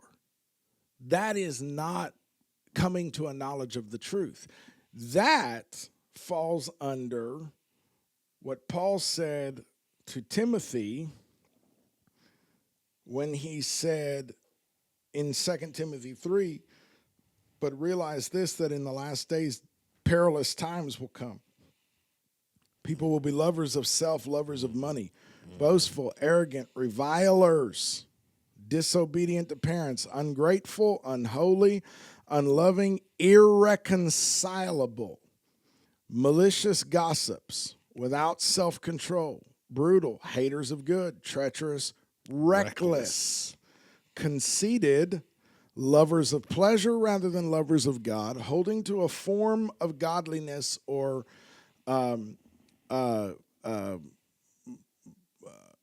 public religion, basically. What in the Second Testament, a New Translation calls civilized piety. It means projected righteousness, which is not in and of itself bad. It just has to have something real behind it to be good. Although they have denied the power of that religious form, that they hold to it. Avoid such men as these, for among those are those who enter into households and captivate weak women. Again, remember what we told you about Paul. When he talks about women and men, when he talks about marriage, a lot of times he's trying to point you to a much deeper, more profound truth. Yeah. He's talking here, sure, maybe to some extent, about people who would, go captivate women's minds while their husbands were away at work or whatever. But he's really talking about a voice that tugs at your emotions, your soul. While your spirit is out to lunch. Captivate weak women weighed down with sins, led on by various impulses. Listen, always learning and never able to come to a knowledge of the truth.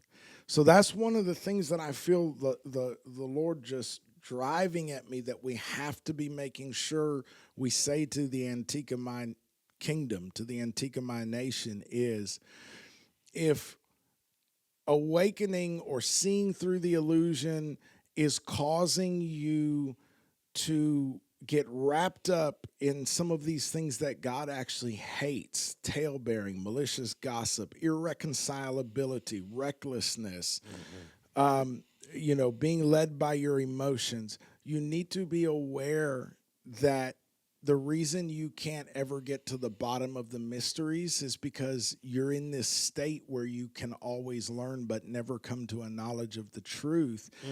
And so what's really happening is that you woke up from a bad dream in a bad dream.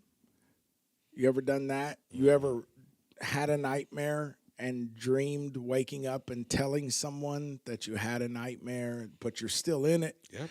It's Inception. So what's happened is you woke up inside the dream and you're in a resonance of fear.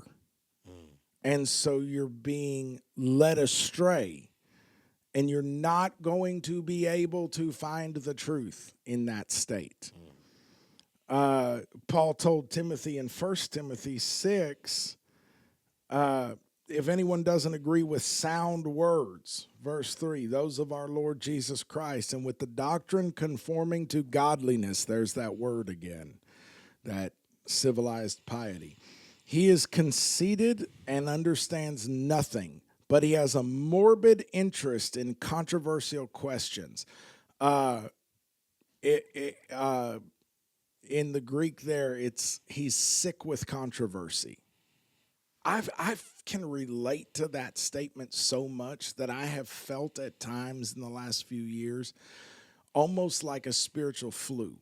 Like you're so weighed down with different opinions, different factions, different people screaming, virtue signaling, fear mongering.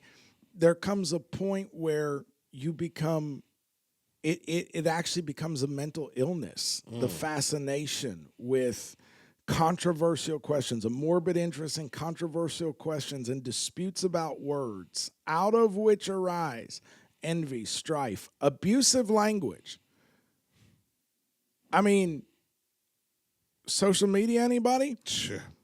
But here's the one that actually riveted me: evil suspicions.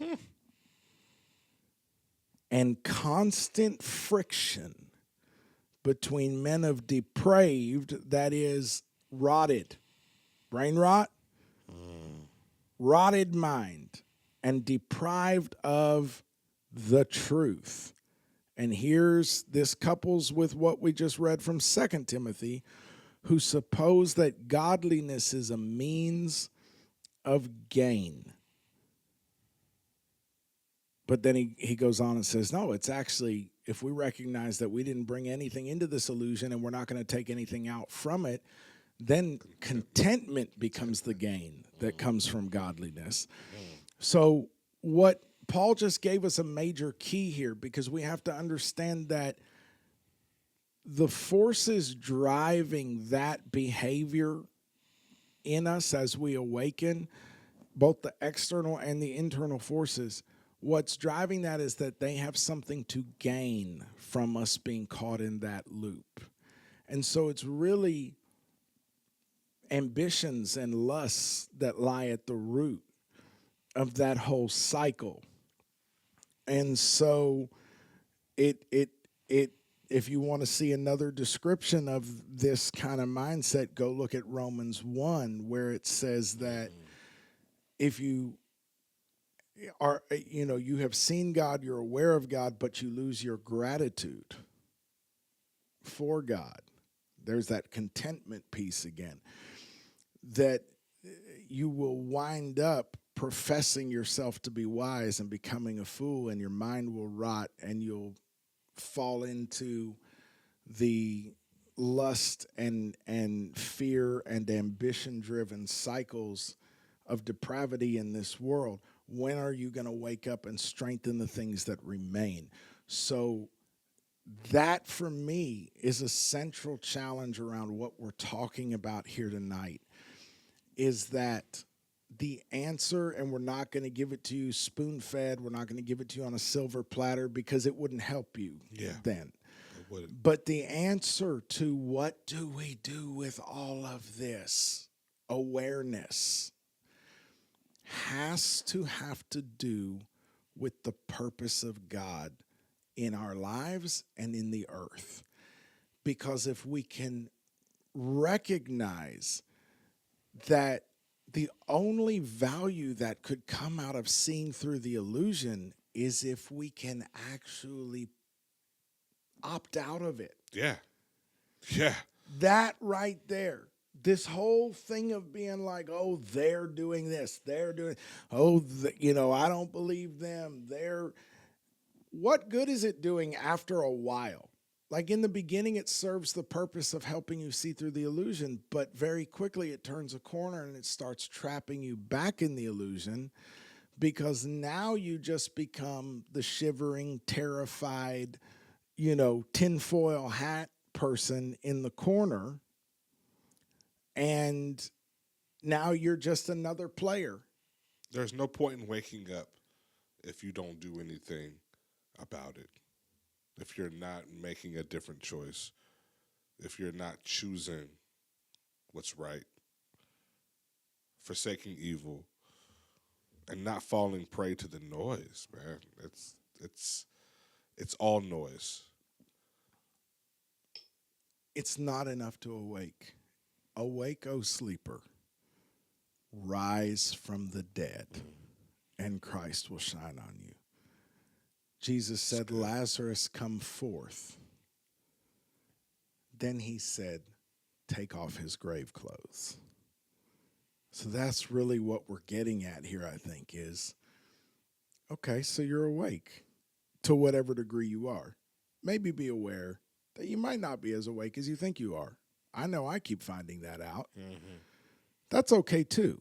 But I'm awake enough that I'm aware that there's a great deception afoot, that there's a lot of lies being told, that I can't trust my eyes, but what do I do with that to avoid being just swept away in a tsunami of fear, anxiety, division, irreconcilability, rumors, gossip, slander? How do I avoid that? Well, there has to be a reason I'm awake. There has to be a way to rise from the dead.